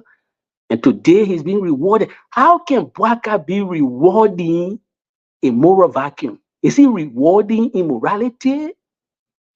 A man who can cheat on his wife, the Bouaka not believe that that person can cheat on Liberia? The woman who serves you tea every day, if you can cheat on her, how you not cheat on the country? And Bouaka will give them an ambassadorial post. Is it not a shame? Is it not bending what we are dead? He take another new crook, a con artist, crafty crook, and made him presidential envoy. Amidst all the cry in the country, Bouaka had not even withdrawn that nomination. So, brother, today the Supreme Court took a very, very unprecedented decision, which I applaud the court for. The court must be applauded. The court is straightening its backbone now. It is now left with the legislature to do likewise. The court has sent a signal that the president of the republic, who took an oath to uphold, to preserve, and protect the Constitution, has violated the Constitution. The Supreme Court said the president's action is not in keeping with our laws. And wherever the president violates the law, there are consequences. The consequences for violating the law by the president is impeachable. When the president violates the law, we can say, I'm going to say the president violated the law, let him dismiss his legal advisor. No. The legal team you see there is a reflection of the president. President bring around them people who they are like. So the legal advisor, if the president who knows Liberia, knows the terrain, decide to appoint a flunky to be an advisor, it's on the president. The president has the highest calling. The president has violated our laws. Everywhere around the world, the president who took an oath to uphold, to protect the Constitution, when he violates that Constitution, it is an impeachable offense. A bill of impeachment is processed and get started in the lower house. I think the CDC lawmakers should seize upon this opportunity. The Supreme Court will not tell you, say, go for a bill of impeachment. The Supreme Court will just tell you in broad language that the president's action is not supported by this Constitution. So today I did a post, and some of the desiccated boys from Unity Party were coming on my post asking, oh, what provision of the Constitution has been violated? Brother, if you read Article 18 of the Liberian Constitution, I'll start with Article 18 of the Constitution. Article 18 of the Liberian Constitution is clear. It says, regardless of our political affiliation and association, all Liberian persons or people are entitled to employment. And no president should appoint anybody on the basis of political affiliation. What Bouaka did with the 10U team is not just egregious, it's brazen. Bouaka was desperate, trying to create job for his partisan. political affiliation, getting people on the basis because they wore a t-shirt, removing other people because they wore other people t-shirt. That's political affiliation. The political Article 18 of that constitution, you can't do it, Mr. Bwaka. So Mr. Bwaka is in violation of Article 18. And this also confirms Bwaka's own conduct, that he is a petulant man, that he is vindictive. Bwaka doesn't describe Bronski in public as Bronski was a Congo man.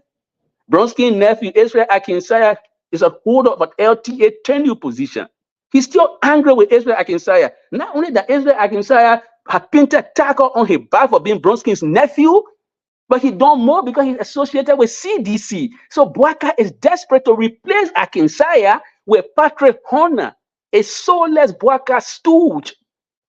I said to CDC, this is a violation of Article 18 of our Constitution. File the petition. Let Bwaka lawyer go there and argue contrary. The petition should be clear. Article 89 of our Constitution was also violated by Mr. Bwaka. Article 89 is where we draw our strength for the administrative functioning of the governance of Liberia. What Bwaka thought to do was to set fire to the administrative structure of Liberia governance. When he said, I don't care whether they get tenure or not, I will remove them. Here is the parity of my logic. Bwaka has a tenure to be president for 6 years. If I were to jump on now and try to remove Bwaka illegally, what does the law say? The law says I will be charged for what? Treason. For treason, right? That's what the law says. So if Bwaka too want to illegally remove people, what remedy do we have in law? We should impeach the president. The remedy in law to address this thing that Bwaka has done, this brazen action, is to impeach him. CDC lawmakers should start the bill of impeachment. There's no two ways about it. Margaret Thatcher, that respected British former prime minister, she said the first duty of every responsible government is to uphold the law, is to respect the law. Bwaka was there. He was vice president to Ellen Johnson Sirleaf. When Ellen Johnson Sirleaf co-signed with the Senate, with the legislature, to bring about tenure. How can Bwaka argue that he's unaware that this tenure is provided for in our constitution, drawing a strength from Article 89? There are those lawyers who say the tenure thing is statutory, but this statute draws a strength from Article 89 of the Constitution. So, Bawa. We're going into 6 minutes. Also, yeah, I was soon end, sister. I was soon end. So I was soon end. So I'm laying the premise. So my sister. Well, then, if that is the case, then I'm laying the premise. I'm trying to do. I was soon laying. Come I was soon laying. Man, you had it right. Then you should have. Let the man finish, my man. I'm sorry. I apologize. But let me learn. Come on. All that I'm saying to us is, yeah, you know, I apologize. I just want to get a message across to our people. You know, I've been busy today. I'm really busy, but I try to take all this time. I've been really busy today. I try to take all this time because I thought to come and provide. I thought, you know, I mean, I will give the floor to our sister to say things. I just thought to provide a detail. I just thought to provide a detail so our people will understand where I came from and where other lawyers are coming from when they say Mr. Bwaka's conduct is egregious, and the egregiousness of this conduct, the brazenness of this action warrant impeachment. This is why I try to explain it in depth. If I offend some of you, I apologize, but this is the essence of the explanation. Bwaka has done something. He knew that the tenure law was provided for. He was vice president of Manasseh when most of the agencies of the government benefited from tenure. Manasseh signed that tenure. He knows that. With all the color of right, because he wants to reward his political stooges, he decided to move other people, which is a violation of Article 18. So Bwaka has violated both Article 18 and 89 of the Constitution and the statute law that brought about this tenure. I think on this basis, Mr. Bwaka should be impeached because he tried to undermine Liberia governance system. It is so bad when the president violates the law, when the president, metaphorically speaking, urinates on the law that he's supposed to protect, the law that he's supposed to promote, the law that he's supposed to defend, then we should throw him out. Not a legal advisors. Because he made a decision to bring a legal advisor. If a legal advisor is a flunky and misled him, it's on two of them. Thank you. Wow, you missed some. That's a lot of breaking news. Calling for the president to be impeached. I don't know how. I don't. But again, we also talk about those who advise the president, the legal advisor. Other than what should happen to them? But yeah, from Grace. Grace, you can give your perspective on this. Yeah, Tomalin, I would turn my turn to Kerebu. Because Kerebu did not speak on the first round with Jessica. So Kerebu, go ahead. Kerebu speak. Okay.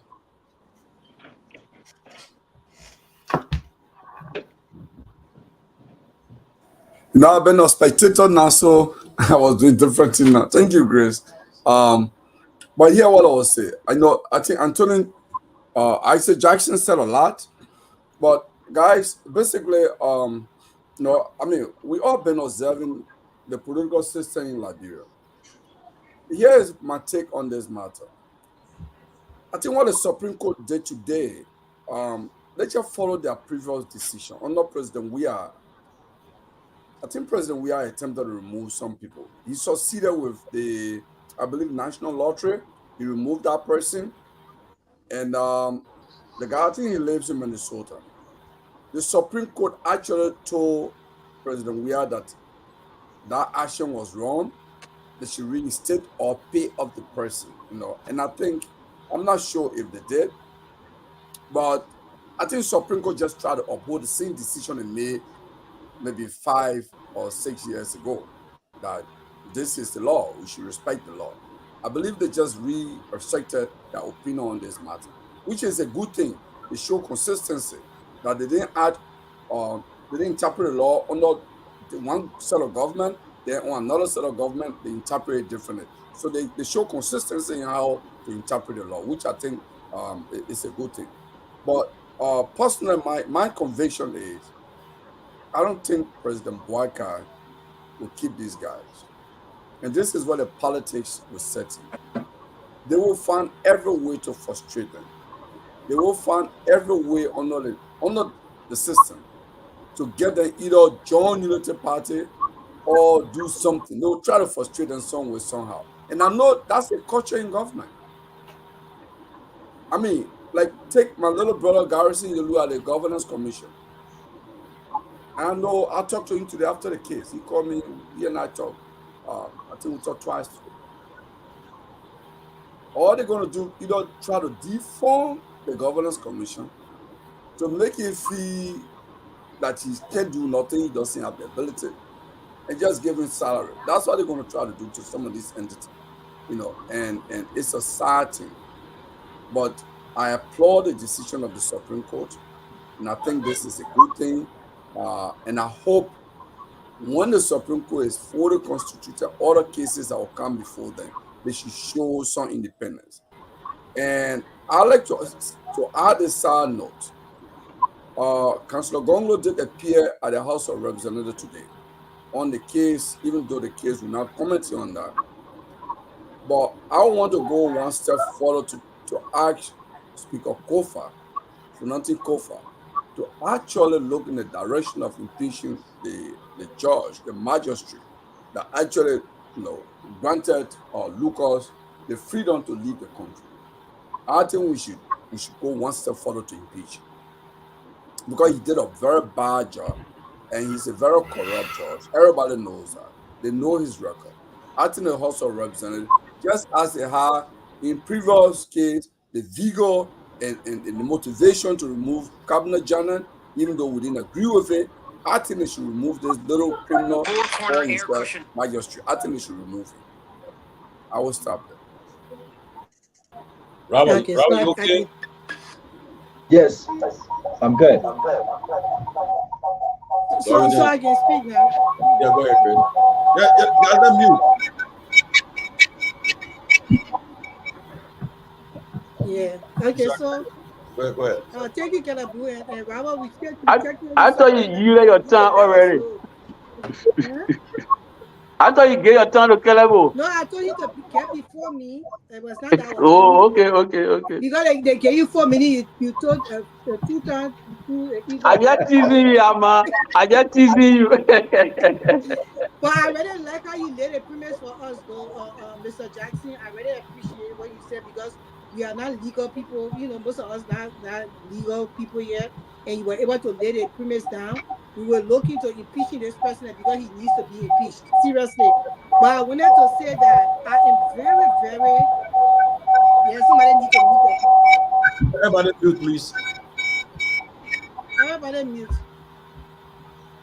I am very, very proud of the Supreme Court today. What they did was that they protected our country in the decision making against this president.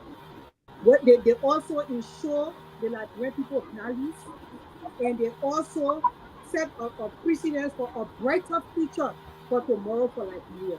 If the Supreme Court can stand up for Liberia like this, it will go a long way for the country to be able to come back or be a better country than what it ever was in the future. You know, I understand where Attorney Jackson is coming from with the whole impeaching, because if the president continues to proceed like this, the people have to think about impeaching him. But I would also like to say that the advisors around the president are some of the major problems, because we know that our people voted an older man into power.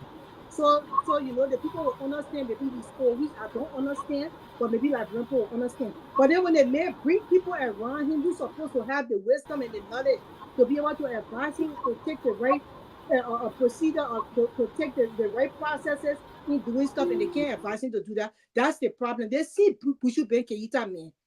He was the person that called the Supreme Court and the court system, the justice system, and told them that they should how to call it, reject Giuliani case when she had a criminal case in court. He told them to dismiss the case. The president's office is not above the law. The law is the law. Even the president of the Republic of Liberia is supposed to abide by the law. So now we start to wonder what kind of people this man has around him that telling him the things to do. Look at like the appointment a few days where he appointed a Senegalese and created another position while the country is already suffering in the economy. They don't have enough money. Why are you creating a position for a sports ambassador when we already have a minister of sports who can also serve as a sports ambassador for the country? Why are you creating those kind of positions to take more money from the government and take more money from our country? This man is a Senegalese. We have nothing against foreigners. But as you pay this man the kind of money that you will pay him, he's going to invest into his country. And your advisor, who is a female, this is her husband. So are you telling us that you're being controlled by the people around you? Do you not know how to lead Liberia as a president? You wanted this position as a president for so many years. You've been running for I don't know how long. You got the position. Why are people dictating to you? You're supposed to be making your stern decision after you hear from your advisors. You will have like 7 or 8, because I heard they say Barack Obama had like 7 advisors. They all were getting the information, and he will make a decision on where he wants to go or what he wants to do. And sometimes he does not even go by what they say. He will make his own decision and proceed that way. So it's just so sad for us to see these kind of things happening, you know. We hope that things get better, and we hope that the Supreme Court continue to do what it's supposed to do, and we hope that our legislature follow in suit.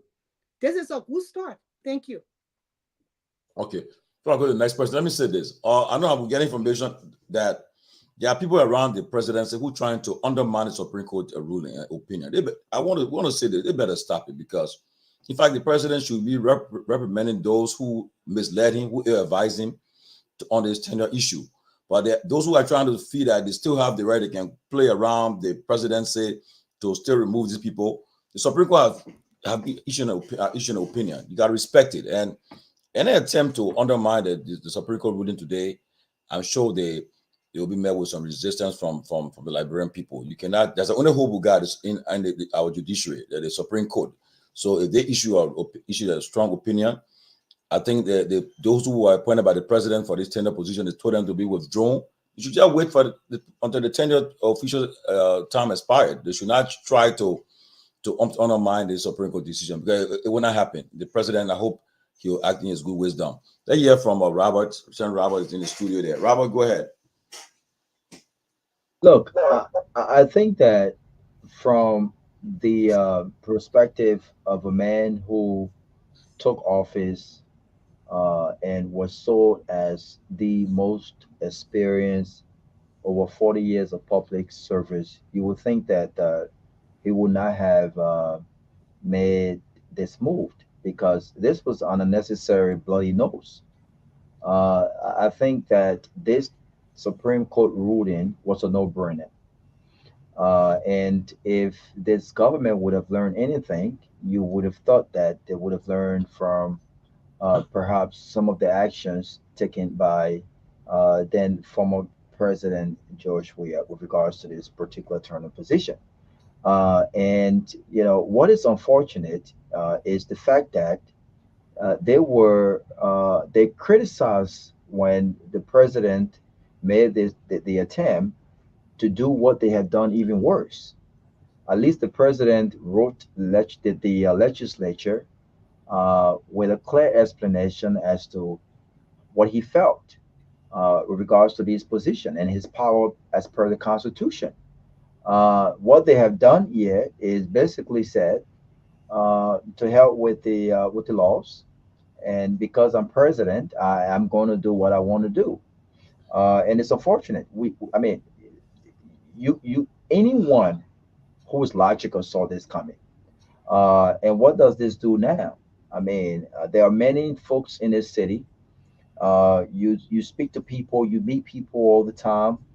I'm not going to call people's name, but the fact of the matter is, there are people that are still, yeah, they've been here for 2 3 months. They have not gotten, a position, and some of these folks got bills to pay, right? And what this have done is added to the wait list for jobs, and it's unfortunate. And so I commend the Supreme Court. This whole narrative that, well, this is the Joseph Boakas, government, and this is what, the judiciary branch of government is independent and it should be ran independently, has nothing to do with the fact that Joseph Boakas broke the laws when he decided to appoint folks in positions that had uninspired, Turner. And so I will wait to see exactly the next move and what they do. But I think this weakens him. I think this was totally unnecessary. They should not have even, done that.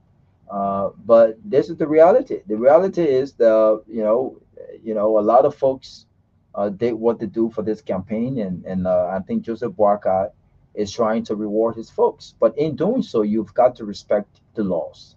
And if you are a leader, that respects the law and you want to operate in a country of law and order, then you've got to do things the right way. And so hopefully they go back to the drawing board and do the right thing. But I think this was totally unnecessary. They should not have been where they are right now. And this is a setback for the president. Okay, so the Peabody. Look, man, I think it's all been said here. I think President Boakai is no stranger to the law, and I think he understands. During his campaign, he made it very clear that he was not going to interfere with the law. He was going to let the law be a separate body, independent, and have to make the decision. He was not going to interfere. And I think the president knows better than to interfere with the law. I mean, if he ran on that platform that he talked about a couple of months ago, then I think he need to man up to it. It is very important that the president, but if he interfere with the law, or people who are running around and talking about that they're going to undermine and do what they can do, I think it will be bad for our democracy. It'll be very, very bad for our country, especially Joe Biden being in power almost 90 days and stated that the law is the law. He's going to let the law take its own course. I think he needs to live by that. But I think he understands it, and I don't believe the president will interfere with the law. It just those agree folk you have who cannot survive for a government job, running from one place to another just because they want to get job. So I think they can find other places to put them. Supreme Court. Nobody should sit there and undermine the rule of law in our country. I think it will be very detrimental to the country. Thank you. Yeah, Lofa Julius, you want to weigh on this issue? Oh, Lofa, yeah, from Peabody. I think Uncle Joe, Ambassador Boakai, and then his. But I want to believe moving forward, the president is going to accept this process from the court. Today report, I was trying to. I have not completed reading it in detail. The State Department report is very clear. It's emphasized part of the flagrant disregard of the rule of law in Liberia as one of the major fundamental problem about justice system in Liberia. I will hope as the president of the Republic of Liberia, he took oath to protect the Constitution of the Republic. That's the major thing. The president took oath to protect the Constitution. And so, and the final appetite of justice in the Republic is the Supreme Court. The court has spoken, and to protect the Constitution of the Republic of Liberia is to respect the final ruling from the court. That's the only institution. Whenever they say anything, is final. So I believe, I sincerely, until proven otherwise, I sincerely believe that President Boakai is going to respect the decision coming out from the court. Now, the shenanigans coming from the rest of the folks that were appointed, they're going to be bitter. They're going to be disgruntled. My understanding of their own disillusionment is going to come from different perspective than the rest of that. They feel they had a job. I got one of them that I believe in personally is a big brother. I will try to call him tomorrow. I believe he's one of those that respect the ruling. He served the legislature for 12 years. He represented the poor of Margibi County, a very respected honorable man. I want to believe he's one of those that will accept this process. But there are some of them that's going to be very bent on this issue about going to have a government job, is going to move in and trying to tap on all of those to ensure that the president will disregard the ruling. But I don't think so. I believe the president is going to respect the Supreme Court decision, and we need to move on. The court has spoken.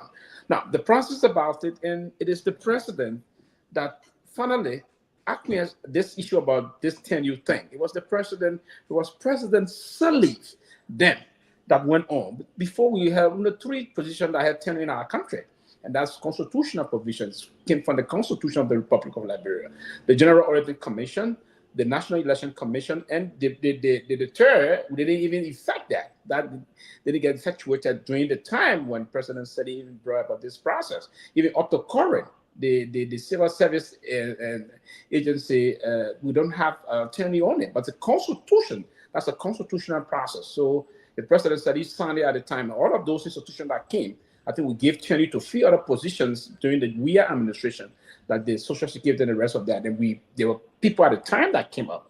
I was one of those that brought the debate that there was no need to have tenure on like Social Security, like the maritime and other institutions, the fisheries and the rest of that. So we should, and that's what the court has said. The court has spoken. It's the final, it's like the gospel for us. So we need to now move on. What do we have to do?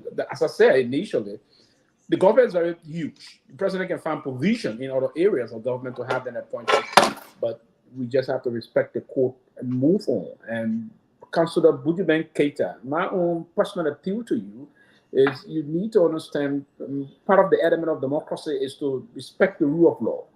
If you be the senior legal advisor to the president and intentionally with those kind of malicious thought process and ill-advise the president, I mean, that is also because there are certain things, the very Constitution said an attempt to abrogate the Constitution of Liberia is violation. Anything you do knowing it to violate the very Constitution, if you abrogate that, it's a serious problem in our country. So, Councillor, you have to sit sometime and allow the law, you apply the law. That's why you went to law school. That's the reason why. It was a privilege for you to be appointed as legal advisor to our president. And I believe this president won it. On the most serious note, I have never doubted him on the kind of issue. I doubted him on a lot of issues, but with this one, I believe he's going to respect the ruling, not just reading the report coming off from the State Department and the rest of that. our country should now begin the process of pursuing the path of respecting the rule of law. That is very cardinal towards or strengthening the very fragile democracy we have. We started the process, we're trying to build the democracy, and we need to maintain this path by respecting the justice and the rule of law. That is very cardinal. We have to do that. Before I go to Kev, let me say again, one of those who trying to undermine this Supreme Court ruling, be careful because we'll call them out. And if they continue, we hope that, because like somebody said earlier, the only hope the Liberian people has is in the judiciary, the rule of law. That's the only way we can care our grievances. And if you try to undermine it, I mean, you're trying to break down our tenets of democracy in our country. So those who trying to do it, who trying to feed that they can still force people on their positions, despite the Supreme Court opinion, gotta be careful. The president, again, I will ask the question: should the president reprimand his legal team, because especially the legal advisor who's trying to still undermine the whole process? But we'll hear from Keff, then Attorney Jackson can send us home on this topic. Well, I'm going to give my time to Mr. Jackson, and there's a lot of people there want to hear from him. My sister, Mamasi Kaba, want to hear you. She said she want to hear you, Mr. Yes, you know, thank you, Kev. You can take my 2 minutes too. That's one of the reasons why I decided to come on the show this evening, because So let's just get it clear now. How many minutes you are giving him? He got 6 minutes. He got 6 minutes. You got 6 minutes. It's important for us to come and provide, additional information to our people. We don't come being arrogant about anything here. And I thought maybe some of our colleagues would be on the other side, so we can impartially examine what is presented before us. Because I don't think any sensible lawyer who try to circumvent or draw a circle around a decision from the Supreme Court. Matter of fact, what many people in the public don't know is the Supreme Court appears angry with Mr. Bouaka owing to the language even used when overturning his decision. The Supreme Court did not just say nullify, they said revoke. So if that decision was standing anywhere, they uprooted it. So when the Supreme Court sends this strong signal, it behooves the members of the national legislature that we voted for to do the proper thing. In every civilized democracy, when the president violates the law that he pledged, that he took oath to uphold, that president is shown the back door. My friend Caleb tried to draw something with President Weah. What I remember with the Weah situation, my case today was even mentioned at the Supreme Court. My case was mentioned to the effect that the principle of tenure was supported, remains supported by the Constitution. And Bouaka is a word of this. Bouaka was the number 2 man with Madam Ellen Johnson Sirleaf. He saw Ellen Johnson Sirleaf sign this bill into law. He came and he was brazen. And like, you know the wrong and you still do the wrong. What remedy in law for that? For a flagrant, willful, blatant violation of the law, if not impeachment. Bouaka cannot argue intelligently that, I didn't know. Even though ignorance of the law excuses no one, but it cannot even be his argument. Bouaka knew that the tenure position was supported by the Constitution. So, the weird thing with my case, the only wiggle room the Supreme Court gave to Weah to save his face, and I think Justice Kokbo did that on purpose, was to say that the letter appointing me did not expressly say I was tenured, even though people who served in my position before were deemed to be commissioner. I argue that, but the court said, my man, listen, man, let us expressly say it. Since the letter did not expressly say, will not imply all you say. So the court let me go. But the court did not say tenure was not lawful. The court maintained and upheld. So how can Bouaka, who was there early time and knew all of these things, And even when they advance from, even the public will go against the law. This is not the first time Boaka trying to violate our law. This is not the first time. It has become a habit. The Greek will say habitué of the new government. They've been violating the law since they came here. In fact, Boaka decided to even start to use the court as a weapon, weaponizing the court against perceived opponents. That's what Boaka has been doing. So if the duty of this government is not to respect the law, why do we carry them? This thing about, the people around Boaka, a legal advisor, let us not find scapegoat. On this show, let implore, let beseech, let beg our lawmaker for God's sake, let them do the right thing now. The court has shown them the way to go. The court said this president who's supposed to uphold the law violated the law. I have printed for them Article 18.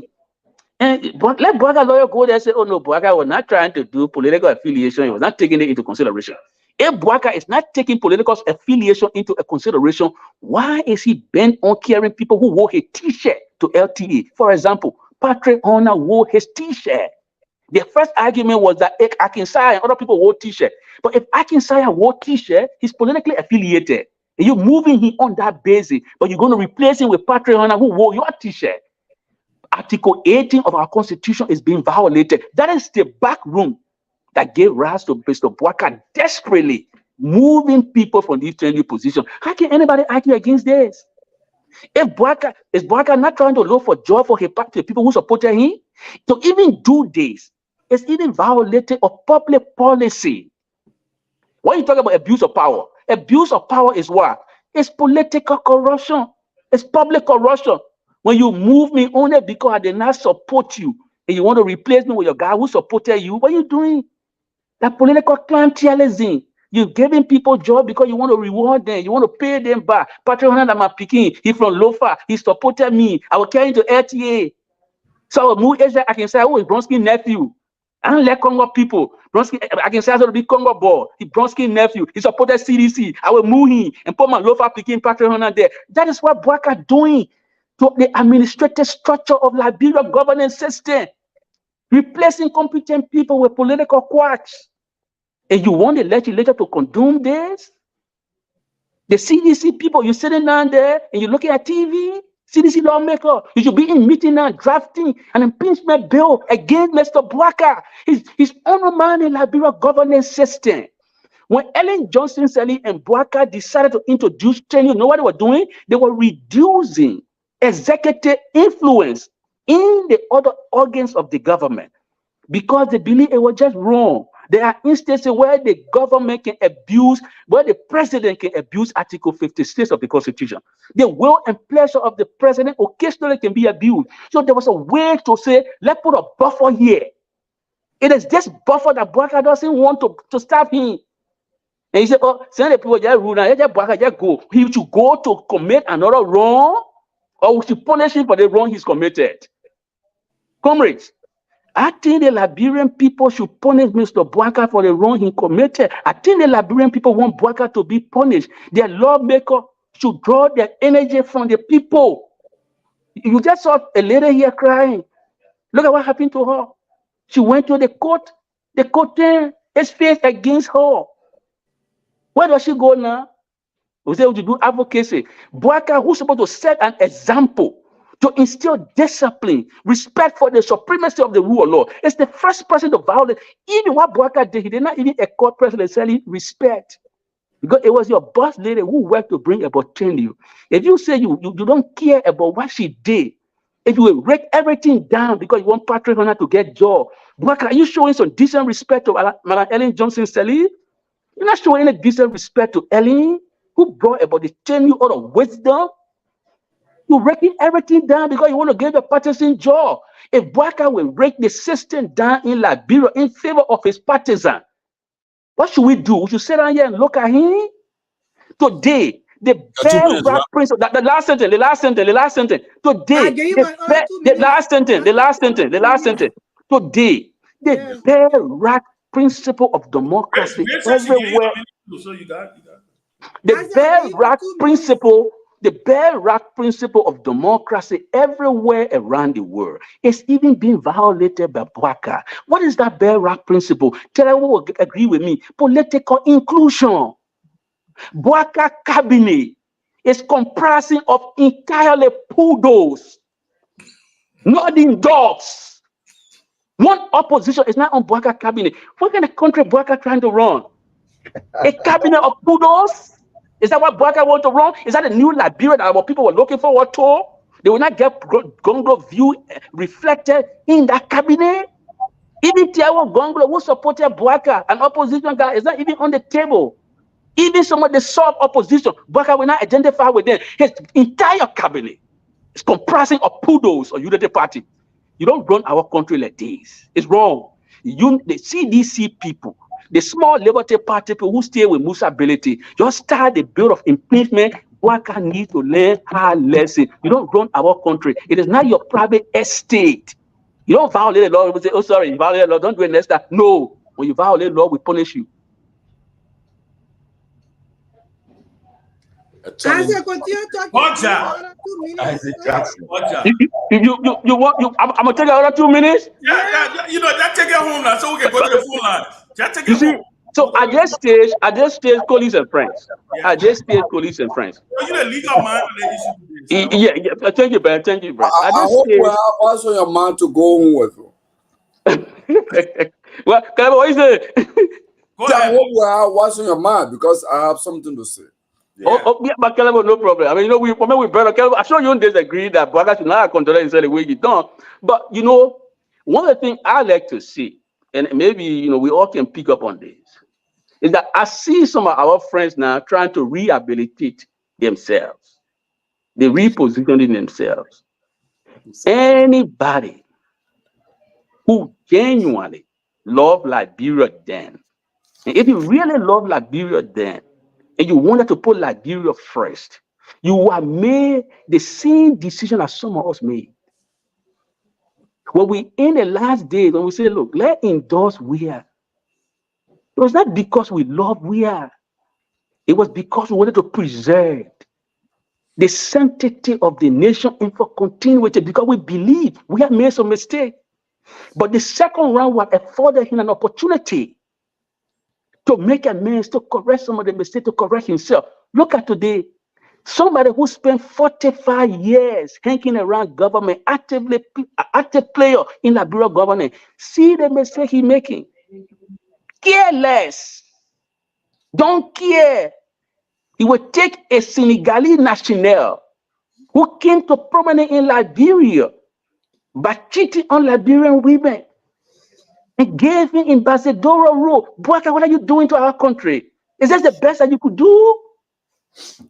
Your son, who I understand has been playing all kind of music, singing all kind of music, all the influence of all kind of things, but gave you another con artist, a crafty crook to be your envoy. Bwaka, where do you want to take our country? And this man is so arrogant that he will not even pull back. He will not withdraw the decision. He will not withdraw the nomination. Some of the flunkies who are dancing around, you know, they writing rebuttal to me. He writing rebuttal. I told them, brother, be careful what you wish for. Yeah, your Bwaka now, you're writing rebuttal on Facebook. Oh, the other nomination, yeah, Bwaka withdraw it. Bwaka not withdrawing the nomination, but you still kowtowing now. You're just moving along. Some of the brothers who want to reposition themselves now, you should have noon days. You should have noon days. That an 80-year-old, ailing old man will never have been robust to run this country effectively. You should know it. Eh, brother? So people who, for their own selfish reason, decided against the evidence, because it was public evidence that Mr. Bwaka didn't have the stamina needed or required to run a proper country. They know that Bwaka is not in charge now. Some of them are not in our room anymore. They're writing on Facebook every day. But is that why you put it in? You inflicted this on Liberia. I told this same network that Bwaka was a disaster waiting to happen. We haven't gone anywhere yet. Some of them writing Bwaka, your mistake, it too tall. I said, look at this. You really genuinely believe, you really convince yourself that 80-year-old man who has an ailing pre-existing medical problem, who had done heavy lifting for Liberia, then you mistake yourself, you fool yourself, you deceive yourself, you ignore the evidence of your own eyes and your ears. And Liberian people should not listen to you.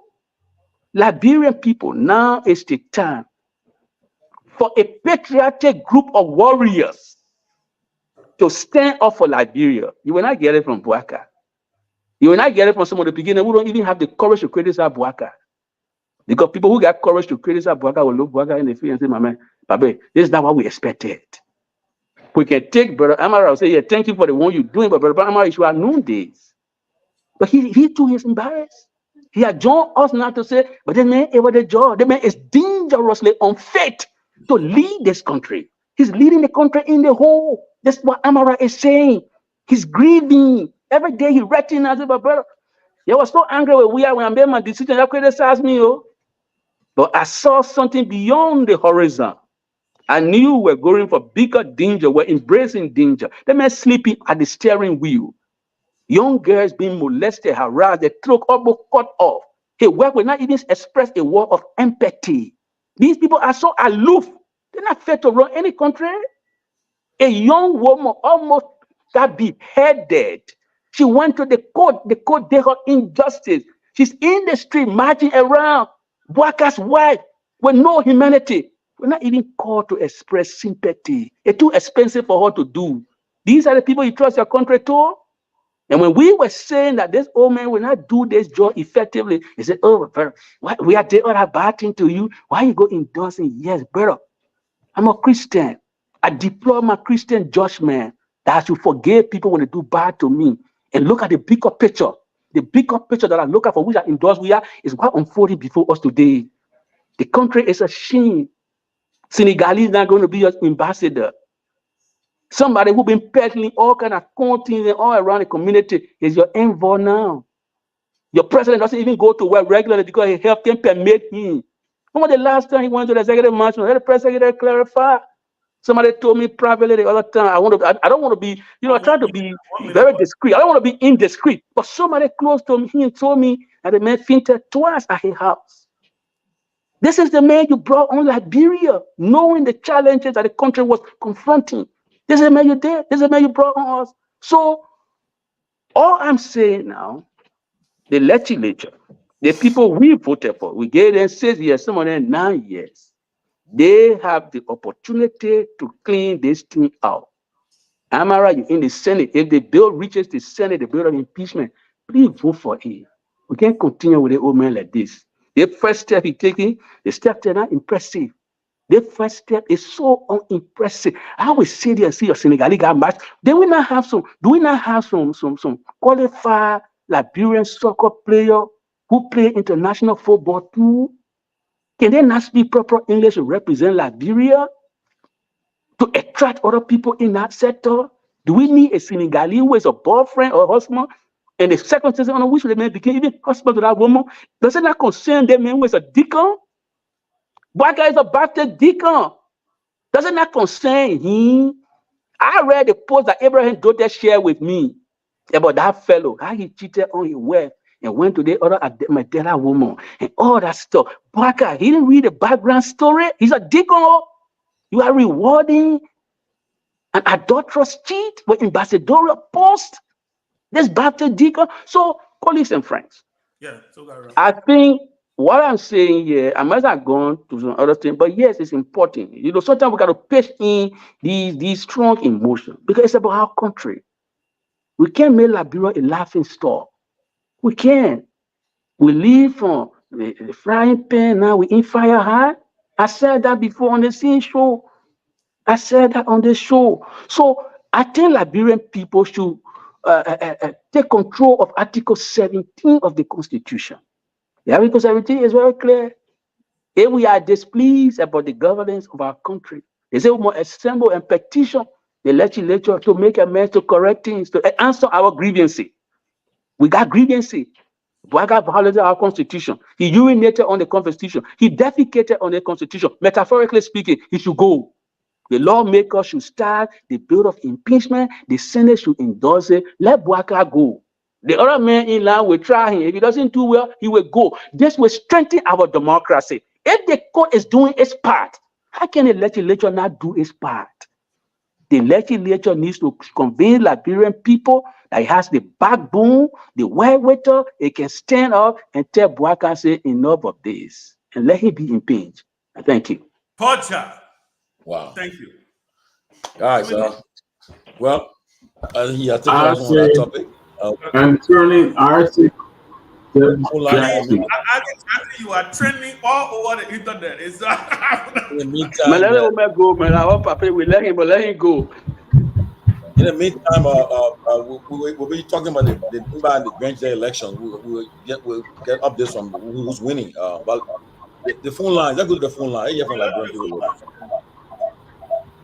So again, the issue about the president going Friday, I want to clarify he's not going. Executive Marshal clarified that he's not going to America Friday.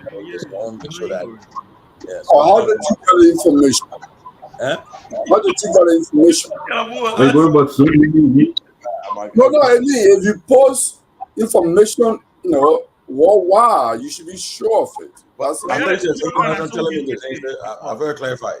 I gotta get a source. They didn't tell me already. So let's make progress. But what's studio can tell But what the senior executive mansion I said he was going to Ghana to meet the president and keep that met the vice president through Zoom call. Didn't I see the executive mansion I said it?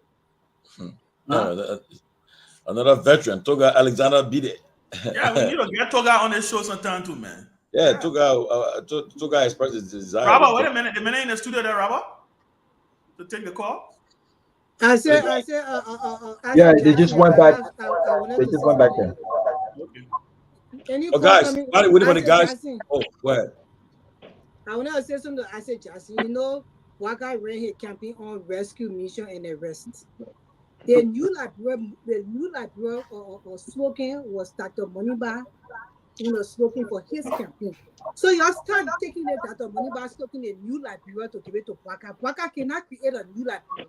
You can't get a whole wine in a new bottle and say you create something new. The new Liberia again, it was real. The slogan was real with Dr. Clarence Perry Moniba. And y'all let it smoking stay with him, man. That he didn't want out a new Liberia, a new direction to a new Liberia. Waka una smoking a rescue mission. Coming on a fixed Liberia. So that's your clarity. I just wanted to clarify that. No, you're right, sister. I mean, my thing is, the thing about a new Liberia is it's just breaking with the past. So we talk about we're not just using slow money, all about things. It's just breaking with the past. Current money bad trademark new Liberia. You people have it. Why?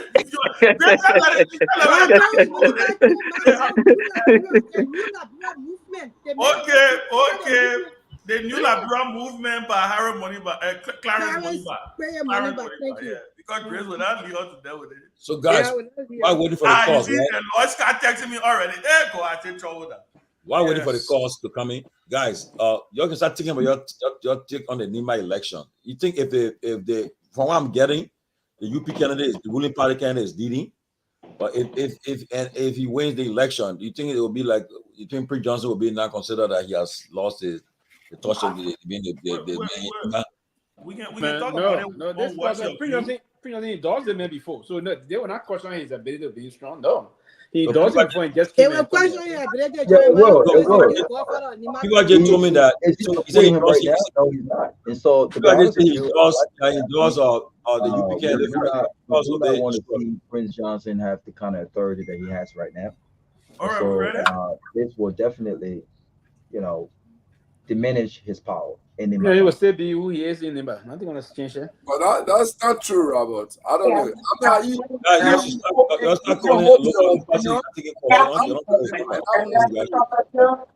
gonna remain who he is. He's still gonna be who he is in Nimba. Nothing gonna change that. No, but he has said he had earlier endorsed Yan, the UP guy, but because of the issue of work count, he didn't trust the guy, so he said he will endorse Koga that he. So he flip-flop on the issue. But besides, let us remember also that the by-election in Ganta, when Jeremiah Kun became senator, Professor Francis Manwian was endorsed by both Jeremiah Kun and Prince Johnson in Ganta, and Sam Brown defeated him. That's what I was about to say. It has happened So, before. I mean, so this is election. Every election has its own momentum. But it shows. It. It shows that VP Kunga wait because he No, didn't, absolutely not. no, he didn't even put it. He didn't even visit. No, he didn't even go Nima. He just made a call and he does. No, guys. No. I mean, I know you. I know that your man. You want to prove it out.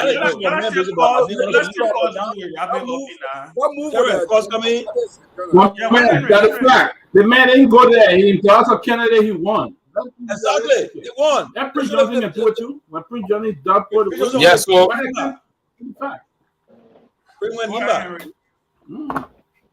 the man called you one. so that got to the front. 077701765 is the one the card going to be live here on the closing document. 077701765 is the number of the card ain't going to be live. 0777017. So let's call up. Hello.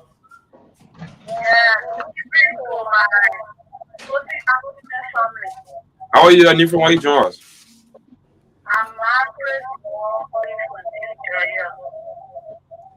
Okay, go ahead and make your point. I commend you people for your program tonight. I'm still with tears because as for some of us, we already finished our time, but we were talking about our children, grandchildren, for our brothers and sisters who listen. We will hear in Liberia. Oh my goodness, let God have mercy on Mama Liberia. It's a big thing. I listen to Mr. Jackson and I'm here in this room crying. Y'all keep encouraging us. Come on, encourage us. I'm on born division. If you don't even get blood, you ask for my blood. When you division, I will give you blood. I don't care why I did. But for what? Don't just get to that. So I will pray to God for not want to speak over and God answer my prayer. I thank you people very much. Let God be your walking stick. That's where your prayer. I want to be encouraging all your education to follow your. Let God bless you all. And again to Genesis and Keff Hassan, I really want to talk to two of you. So I have to get your number one to pass through. They give me answer. Kev, get your number, Kev. We're getting a number to you. Don't worry. We're getting a number. The studio. Okay. Okay, that's no problem. Okay, thank you so much for your words. 077701765. We will try to reach the number to you. Don't worry. 077701765. We just need an order. That's it. To this one, hello. How are you? And from where you join us? I'm great. Thank God. I'm joining for the Borough Cruise, specifically Simple Bridge. From Simple Bridge. Yeah, what specific I can have. The honorability became the funding corporation to ascend at the representative seat. Okay, go ahead. Make your point. 1 minute. I want to thank you guys for the program and thank your panelists for outside Liberia.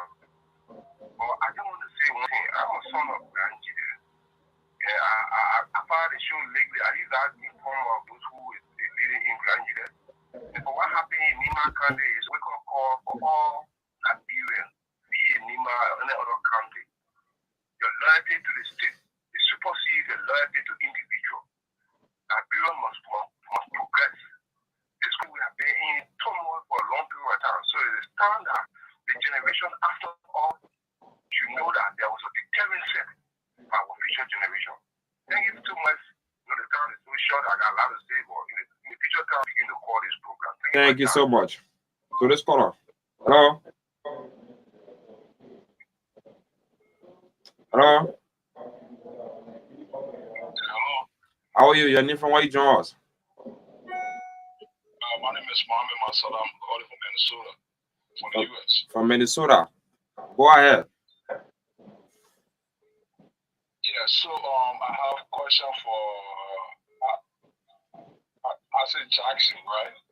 Yeah, so today I read it, so Supreme Court wrote I know that Wishing Tapper from EPA was saying appointed by President Weah, so he was just acting. So my question to Jackson is that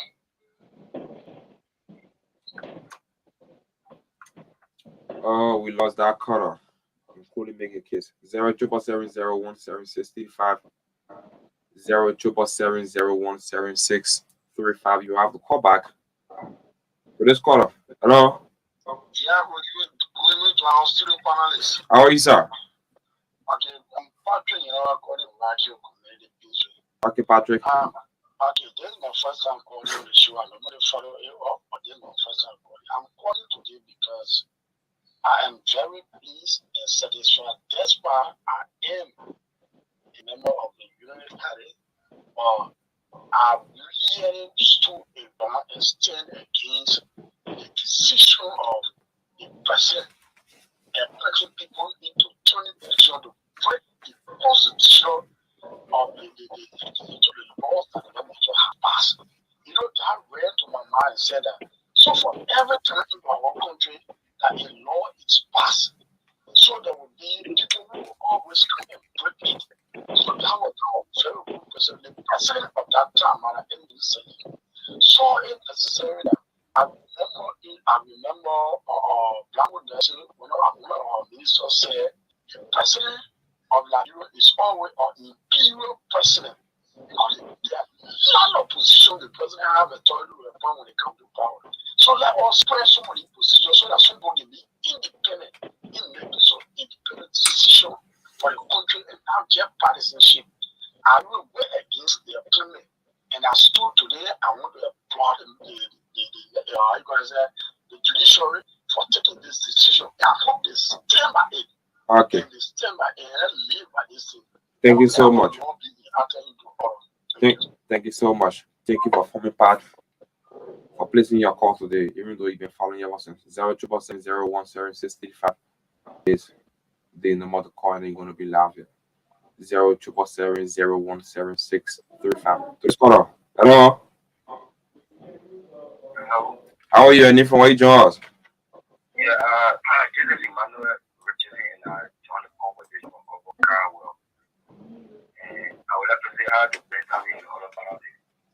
So, for me, I just give up on that video, okay?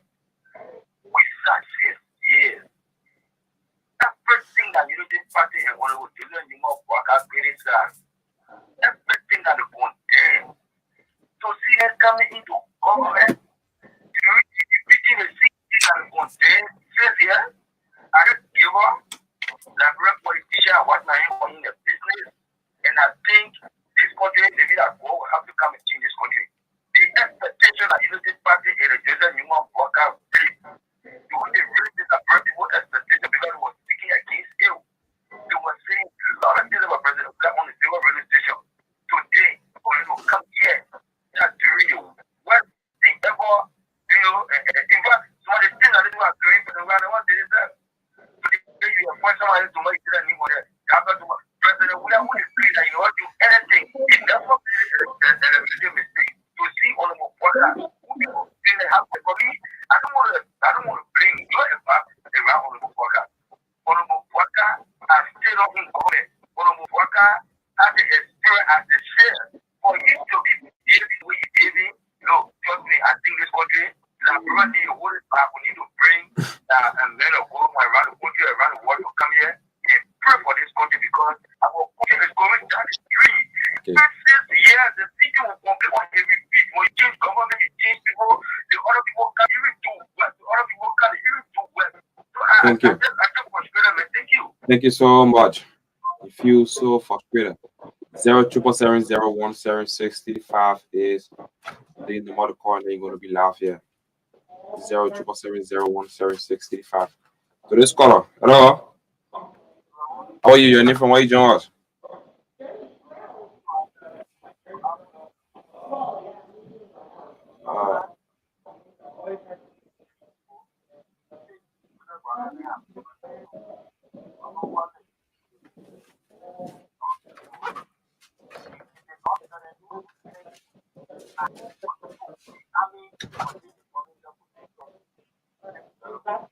you so much. 07770173635 is the number to call. So this caller. Hello.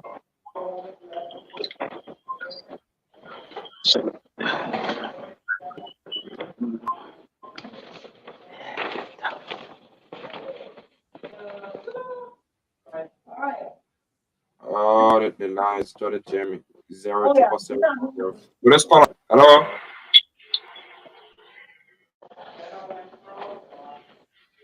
Hello. How are you? Your name? Why you join us? My name is Merlin Senior From New Jersey. Go ahead. I want to comment closely at argument with the school of Anthony Jackson. Every as it appear on any show he made one day. When I listen to him one day is failed. We have to be truthful and put our country first. If we say one Liberia to be a better country, we have to lead a balancing thing, we have to lead a travel expedition thing, and put Liberia first. In everything we do, then we can see that reality will be a plan in Liberia and our country can move forward. He made everything clear. Now that the Supreme Court has done its part, our lawmakers have the constitutional responsibility to protect the law. When the president is taking the oath of office, he swear on the Bible to protect our constitution and defend the constitution. But he cannot be the broker of our constitution. He cannot be the one willfully breaking the law. The first time Waka did that was when he interfered with the court system to use his legal advisor to draft duly ending case on Prophet King. That's breach of the constitution. What could be impeached that day? We have three branches of government with separation of power. No one branch has the power to interfere in the work of the other branch. So by Waka using a legal advisor to call on the court to draft charges on Prophet King, who another city of Liberia has taken to court, the legal court for violating of the law, was a broad violation of the law. The lawmaker had the right to impeach people on one count.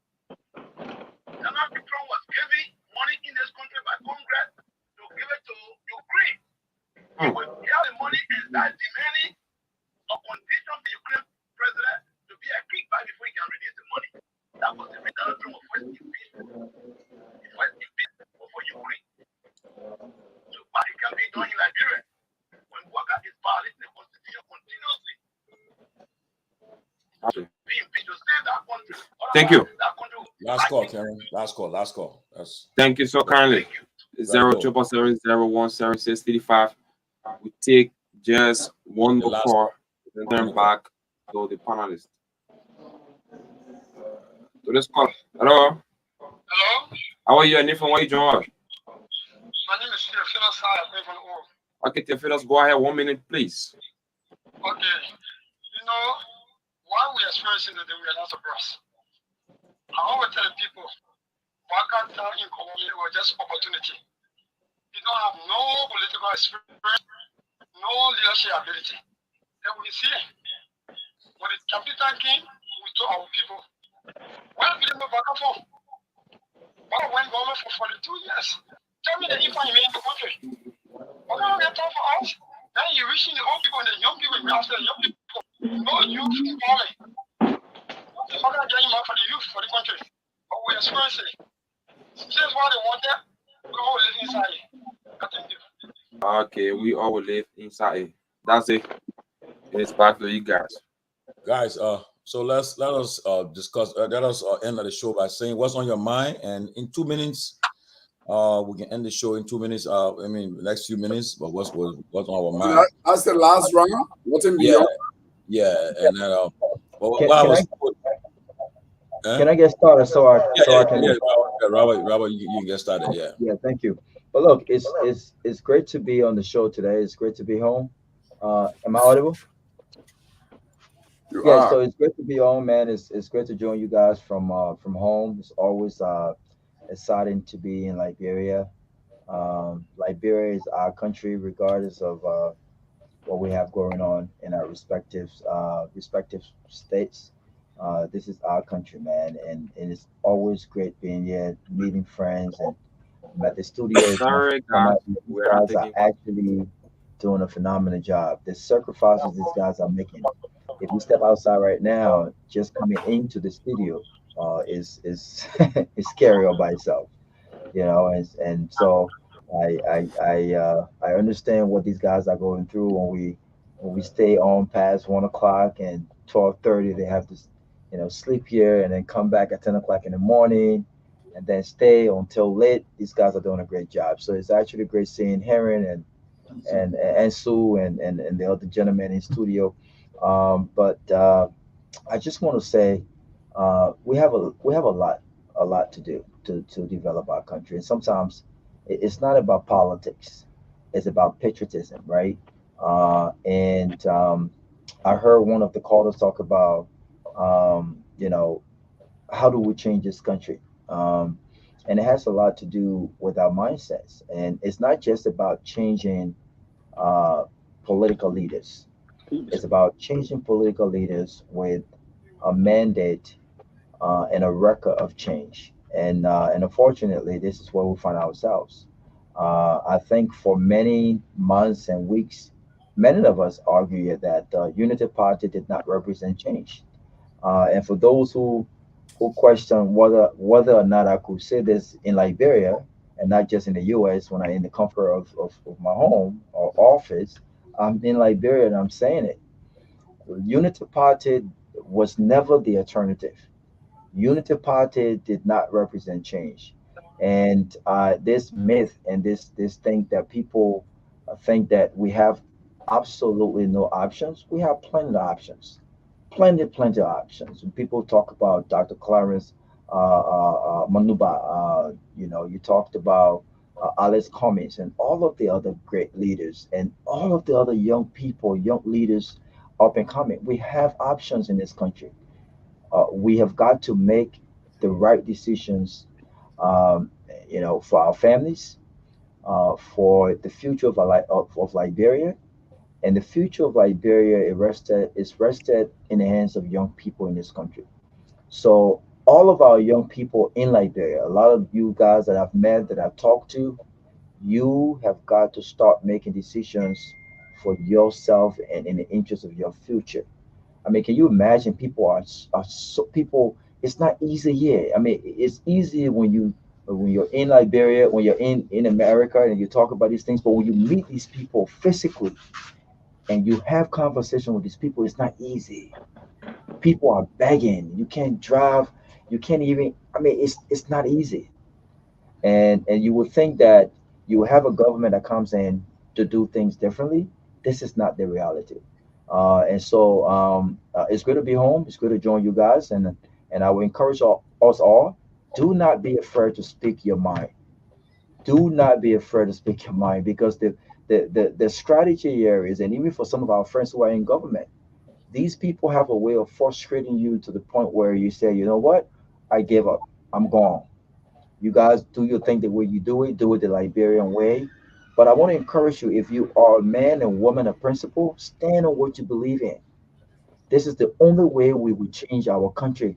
Do not be afraid to speak truth to power. Do not be afraid to change, impact change in the least way that you can when given the opportunity. Do not give up on Liberia. I would never give up on our country. I would not be bullied into not speaking truth to power. This would never happen. Whether I'm in Liberia or I'm in America, doesn't matter where I'm at. This would not happen. So again, great to be on. Hopefully I come back to the studio on Friday. On Friday, and I'll also be on Saturday as well. I was invited for a special section here at Truth FM, but I will definitely be on Saturday, and I'll try to clear my schedule to be here on Friday as well. And for those of you who think that you're going to scare me, I'm not the one. I'm not the one. I'm about to leave right now. I'm headed back to where I stay. I'm actually headed back to Single. Okay, so I will be in contact with the closing argument. You cannot scare me. If you want to do something, you better come prepared. You better come prepared. So again, thank you guys. Thank you. Robert, be safe, man. Be safe, and like we said, keep us in touch. Keep Be us, safe, Robert. yeah, keep us. We are monitoring you. Our eyes are on you. Our drone, we have a drone on you now. As you yeah, keep an eye on you. Robert, fear nothing but fear. So don't be. Yes. I'm sorry I've been up and down because I'm still at work. So I want to apologize for being up and down. But let we rather an enjoyable stay. I can do my stuff and go up. I didn't listen to most of the caller, but I hope we are all in sync. Look, in closing, I just like to say to all of us, we need to do away with trying to make or to create plausible excuses for our leader. It's a wrong way to do it. The team that the leader puts together is the reflection of that leader's character. It's also said even in the soccer arena, in the sporting arena. The team is the reflection of the coach's character. If you have an aggressive coach, that team will be aggressive. You understand it? If you have a president who is vindictive, the people around him, that all they will do, they tap into the energy of the leader. That's what happening in present day Liberia. Bouaka is a bearer of deep-seated grudges. He doesn't easily forgive. He was going after Fonati Kofa. A backfire, they still try to devour money. You can talk about it. They're still in that effort. Fonati Kofa is supposed to be, he came from Bronskin background because he was originally Labour Day Party. Then he went to CDC Joe, where he's a crewman. Bouaka behind him. He has not left him. He couldn't do it in the court. He's divided money. You can talk about it. So we should not say, that the people around Bouaka has their own agenda. The leader always has their own agenda. People tap into the leader's energy. The team is a reflection of the leader's character. Bouaka is his own man. And somebody say, Bouaka na baby. If Bouaka been doing something for the last 70 years, is it not an aphorism in Liberia that say you can't teach old dog new trick? If Bouaka been keeping grudges for a long time, like he will be 80 years old, then he starve. It's a mistake. So all that I'm saying to our people today, and in concluding is, our democracy will be strong or stronger if we take the bull by the horn. We strengthen our democracy. The court has sent us a green light. Our democracy is being strong. It's getting stronger. The legislature needs to act. Today, the court decision is what? Unprecedented, it's historic. Like the Kenyan court, reversed the president, I think twice. First, they reversed the election, then the second, they reversed the president. Today, the first time our court has reversed this president. He said he wrong. His action is not in sync with the constitution that he ought to protect. The lawmaker got to move. The president violated Article 18 and Article 89 of our Constitution. He got to pay for doing that because he was brazen. His action was egregious. Let the lawmaker not let us down. Let them straighten the backbone. Let them strengthen our democracy by doing what is right. Kun is there. If Bouaka get impeached, Kun will take over. If Kun does the best, fine. We'll roll with him. If he doesn't do well, we'll move him too. That's how democracy gets stronger around the world. We need to take the first step, members of the legislature. I thank you for listening. I thank the audience for having me. Ben, I thank you for dragging me here today. Mommy, I got to be up and down. But I thank you very much. And I thank all my colleagues for having me. Thank you. Thank you very much. And good day. Attorney Isaac Debbie Jackson Jr., the former Liberian representative to the IMO, former Deputy Information Minister. Thank you, Boy Jack. Grace, what's on your mind? Yeah, thank you, Isaac Jackson. Seriously, thank you. We learned a lot from you today, but what's on my mind is that we're calling upon the Mo Alis, them that used to be making noise when we were president and said that Liberia was not safe anymore and things were going on, people were getting killed. We're calling upon you because a threat has been made on one of our panelists, and it's Robert Bakagwa, and he's in that country. So your UP people, you need to do the right thing. And we also want to say to the UP partisans, Liberia is first. We put Liberia on the front seat. if we're in an audience. If things is going wrong in that country, you need to stand up and speak. Although you're the same people that told the people to vote this government, in knowing that their president was not going to deliver because of his age factor. Nobody talking down on people when it's old, and all of us going to get old. We agree. But when there's a certain position in life, there's a certain age factor that has to get towards that position.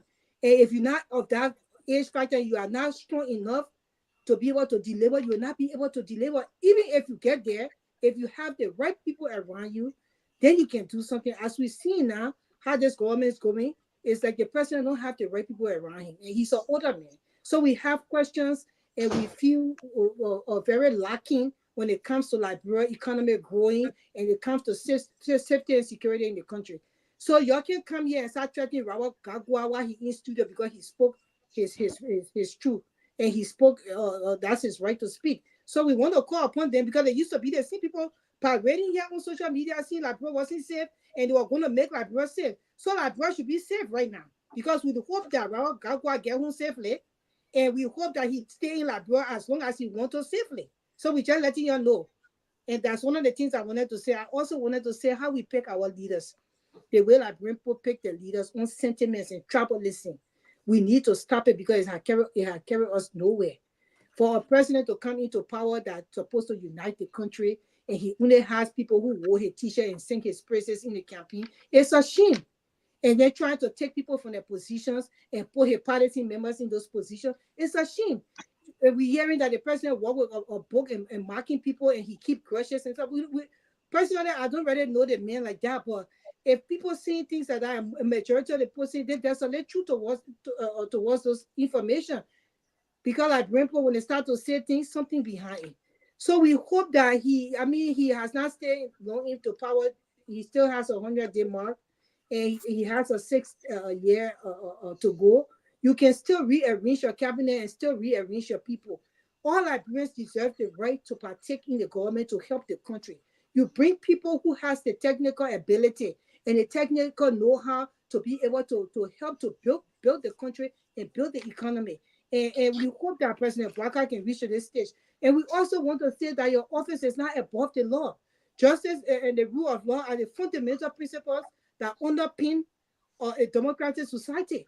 So for the country to be, democratic rule, and for the country for everybody to be able to benefit, you have to make sure the rule of law take its position. Now, what the Supreme Court has done today is an honorable thing, and the president needs to abide by the Supreme Court rule, and for our country to move forward. It will show that now that our country has been geared to the right direction under President Baka. Although it's against him, but it's also going to be a legacy of him to abide by what they have said. And they will say, oh, President Baka's legacy was one of the things that when the Supreme Court ruled, he abided by the Supreme Court rule. So we encourage you to be able to abide by the Supreme Court rule and let the rule take its course. And I hope you guys have a beautiful evening. And I thank you for having me on the panel today. Yeah, the great. Let's go to Kelabo. Kelabo, you honestly, you from Nima. Tell everybody Flashlight on your phone. the Nima politics a little bit, because from what I'm hearing now, I gotta be careful. They said, despite the result that come from Nima, the people in Nima still consider PYJ as the godfather. He's still considered as the major force. And if they're pushing hard, he will run 2029 for president. It will affect the race. That was they telling me now, so we gotta be careful. But yeah, we hear from you, Galabo. Well, Tomalin, it's good that you come to that because you are so excited. I've seen the excitement in you for obvious reason. But I'm not going to play the Nima politics. I've been around election for a long time. I always tell people, beyond Liberia self as election magistrate, I work for Carter Center as a long-term international observer for 6 months in Kenya. I work for the United Nations in East Timor as international, UNV electoral officer so I've been around election both locally and also internationally. Every election has its own momentum, okay? And every election we say election has consequences. Say, for example, PYJ could feel humiliated today that, oh, okay, Kun did this to me, and you could fight back, and all that excitement you have could evaporate towards 2029. So every election has its own consequence, and I would say so. But I don't even want to concentrate on this in my closing. I want to actually go back to an issue that is close to my heart. The Public Works Minister, Roland Gideon, who used to be a panelist here, as I understand, I think he has engaged in a classical corruption at the Ministry of Public Works. That's what I want to talk about. In the chat room, I actually share a portion of the PPCC Act. There is this argument, and it's a question of corruption at Public Works. When Gideon was there, this is what they were doing. He was the Deputy for Administration, supervising procurement and finance. They will come out with things like commitment to proceed. There's no way in the law, in the PPCC Act, that gave any entity, procuring entity, the power to do so. The provision of the law that talk about sole souls, and sometimes we say single souls, that provision is very clear, and the conditions for sole soul is very clear. Condition number one, you can do that when the supplier it has the only exclusive right to manufacture that product in the country. Then you can go there. The other condition is for additional delivery. Maybe you already have existing contract and something should have been delivered that was not foreseen during the first implementation. So you want to do that so you can go for it. The third condition is when you need additional works also to be, as an existing agreement already going, so you can so because you have a relationship already. But what Gideon did, the document that I've seen, the one Senator McGee and others share, the one that I've seen the different letters they wrote, they say they went to PBCC and got permission to do so.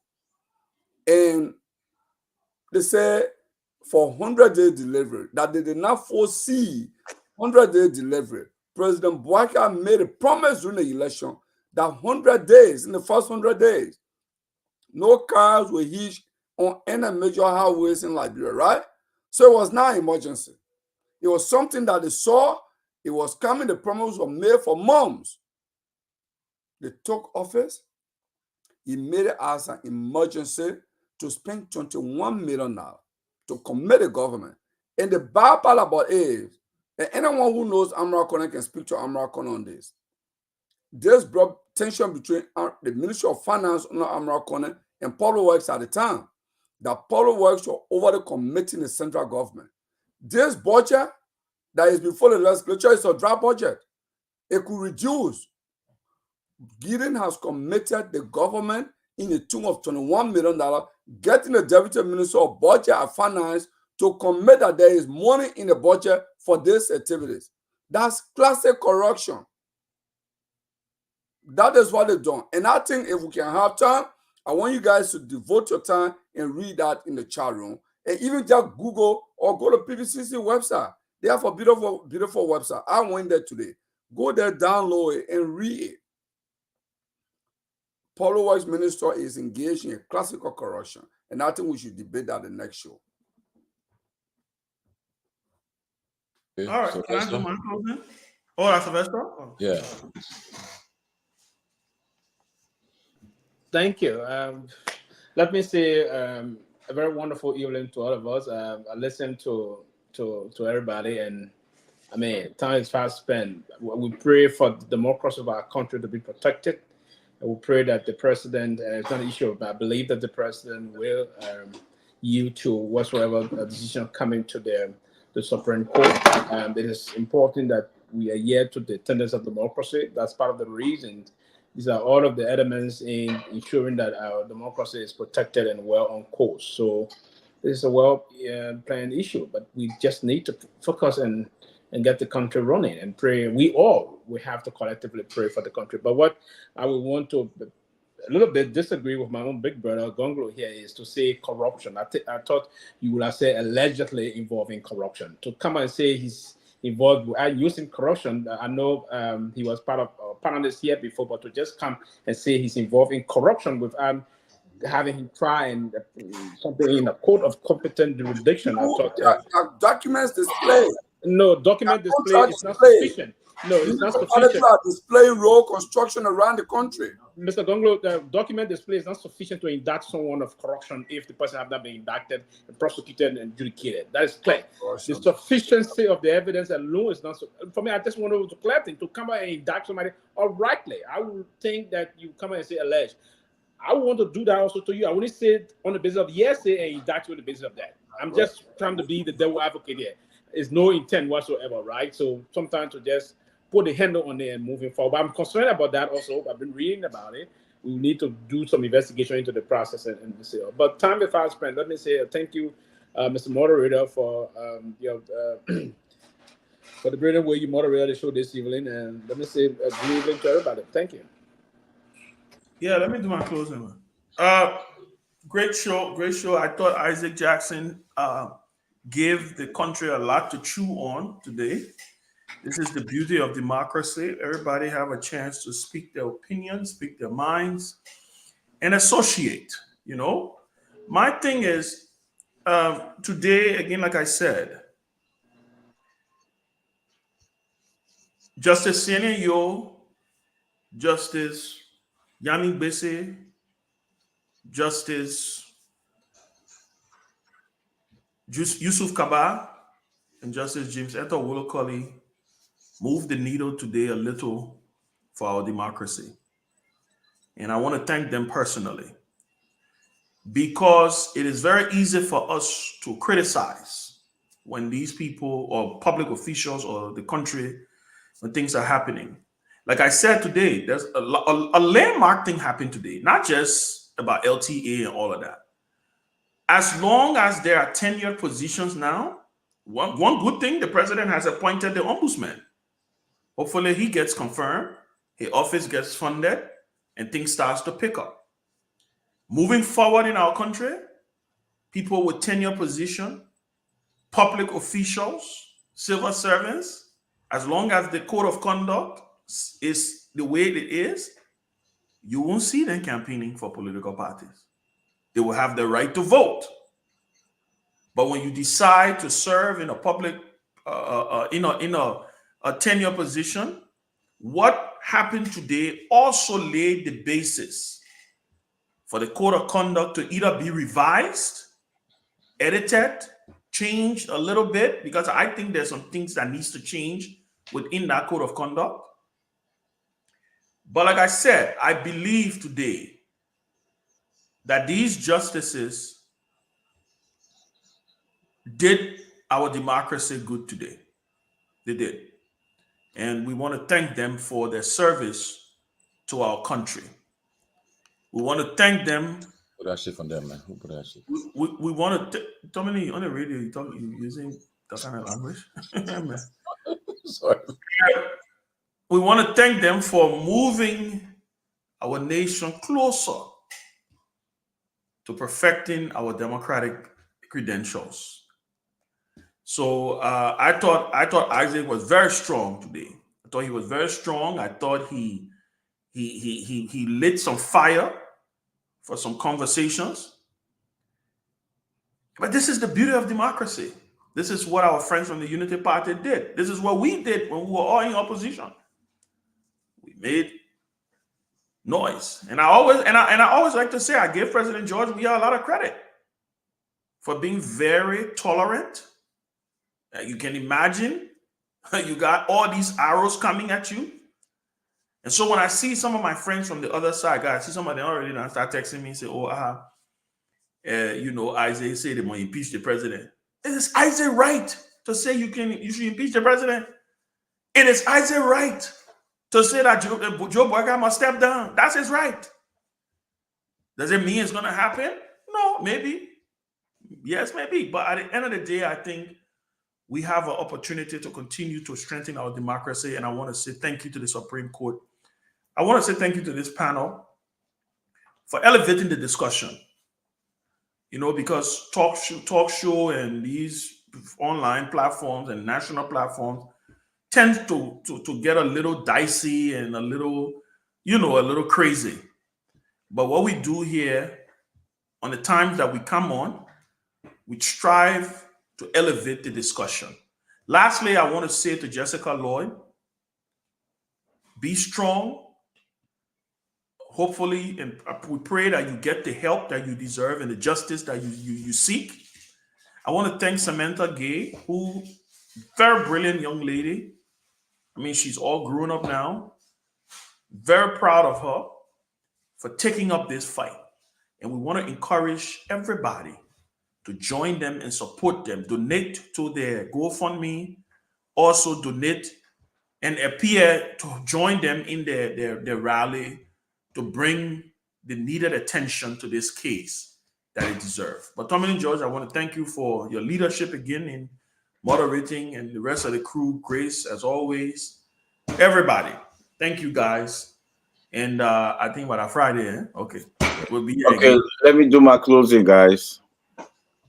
Tommy George, huh? Let me do my closing. Let me do my closing, guys. Today will be the one of the day I will actually defend and Jose Human Buckeye. It may sound strange, but I'm going to defend him based on the tenure issue. Reason why I'm going to defend him that Jose Human Buckeye, were in place during the time the tenure position was formed. He was the vice president. He was running the Senate, the president of the Senate, everything. I believe the Joe Buckeye, the intelligent Joe Buckeye, I don't think in his right mind, Joe Buckeye will actually want to remove the tenure position. I believe that because of how the human grow in life, the more you age, you tend to decline. So I believe that he's in the state that his mind, his cognitive ability is declining. So he actually around him, and people around him, that the Bushba Keita and them using the deficiency of what's going on in their own interest. So are they praising President Menso? So I believe that's what they're using. So because of what happening, you think about it. As we all grew up, when our fathers were a little bit younger, were small, we couldn't get away with things.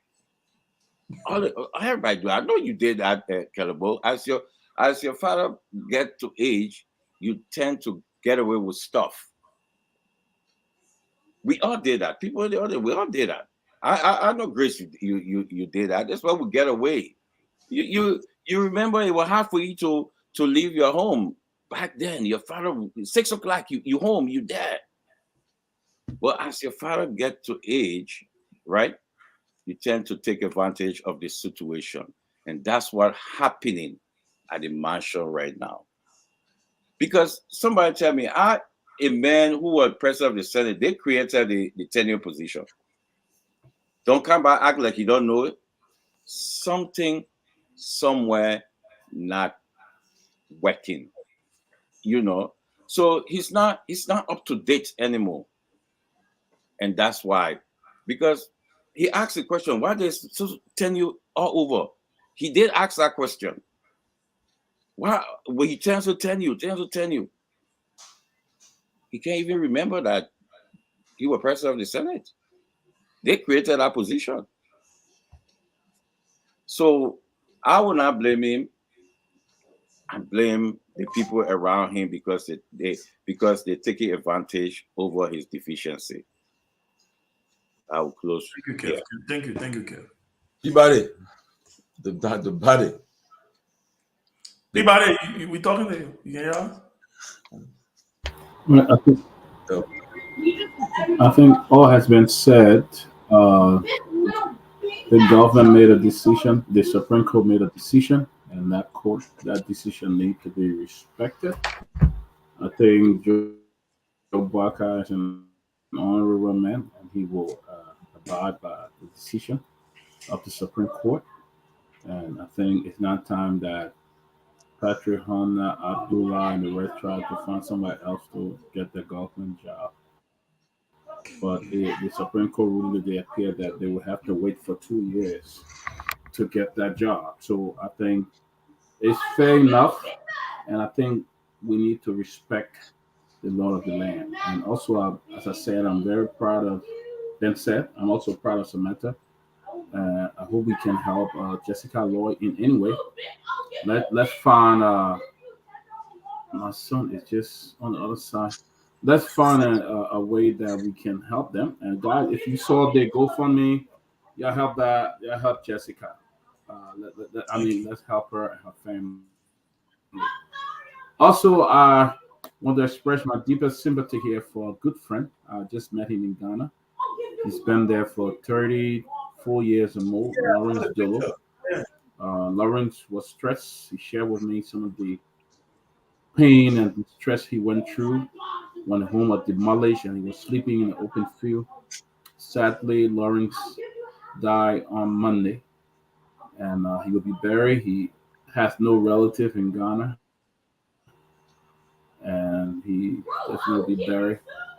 Let's pray for others who are sleeping in there and they do not have the same stress or heart attack because of the home. But great show, guys, and thanks to the closing argument. We followed this case from day one. We showcased it. We brought on people to discuss it, the attorney position, different lawyers, and today we follow it to the end. But I think the closing argument ought to be commended for an excellent job that it did. But thank you, guys. Thank you. Thank you, Doc. Yes, before I close, I want to recognize the birthday of one of our strong partners, Sarah's Joel McGee. Today is his birthday, guys. Yesterday was his birthday. Happy birthday. Guys, put his picture up. Yes, this is our boy, Sarah's Joel McGee of in Minnesota there.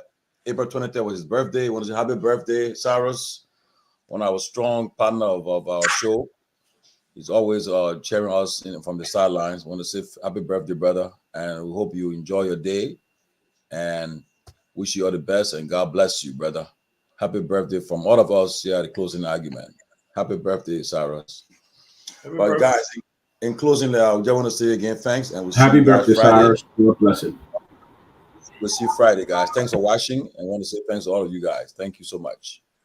Thank so you. Ansu graduated from the school now? No, I think he says in May. May, right? Oh, okay. May, yeah. So, Tom, please call me after the show. Let's talk about your NIMBA interest. Let me tell you what I would do. I have no interest in NIMBA. Larry Kennedy, we miss you, man. We miss you. Don't pretend you're Tom George. I'm from Magibi. I'm interested in Magibi. Yeah, don't pretend. Kerabu, you're killing lost again? Kerabu, you're killing lost again? Kerabu was supporting ya. I mean, you're supporting Chicago. Let me tell you now, I was not supporting anyone. Oh, Kerabu, always on the wrong side, man. Kerabu, you're always on the wrong side. No, let me tell you now. When we were in the second round, got to show. Oh, y'all trying to go to bed now. Let's go. Yeah, guys, I see you. Right now we lecture you. Everyone can take over. Yeah, can we support nobody, man? I said Jeremiah is the new governor. Jacob, man, you did it. You couldn't call on it. You better call it. If you don't get it, you can't want Jacob come back. What? Jeremiah can't come, my man. You making leave, man. You are just saying. Young people gotta take over. That's how it's supposed to be. Get a man to the mail and he carry a preacher. Get a man to the mail. He carry. I don't know what kind of bull with that thing. You too high. Jeremiah is the new godfather.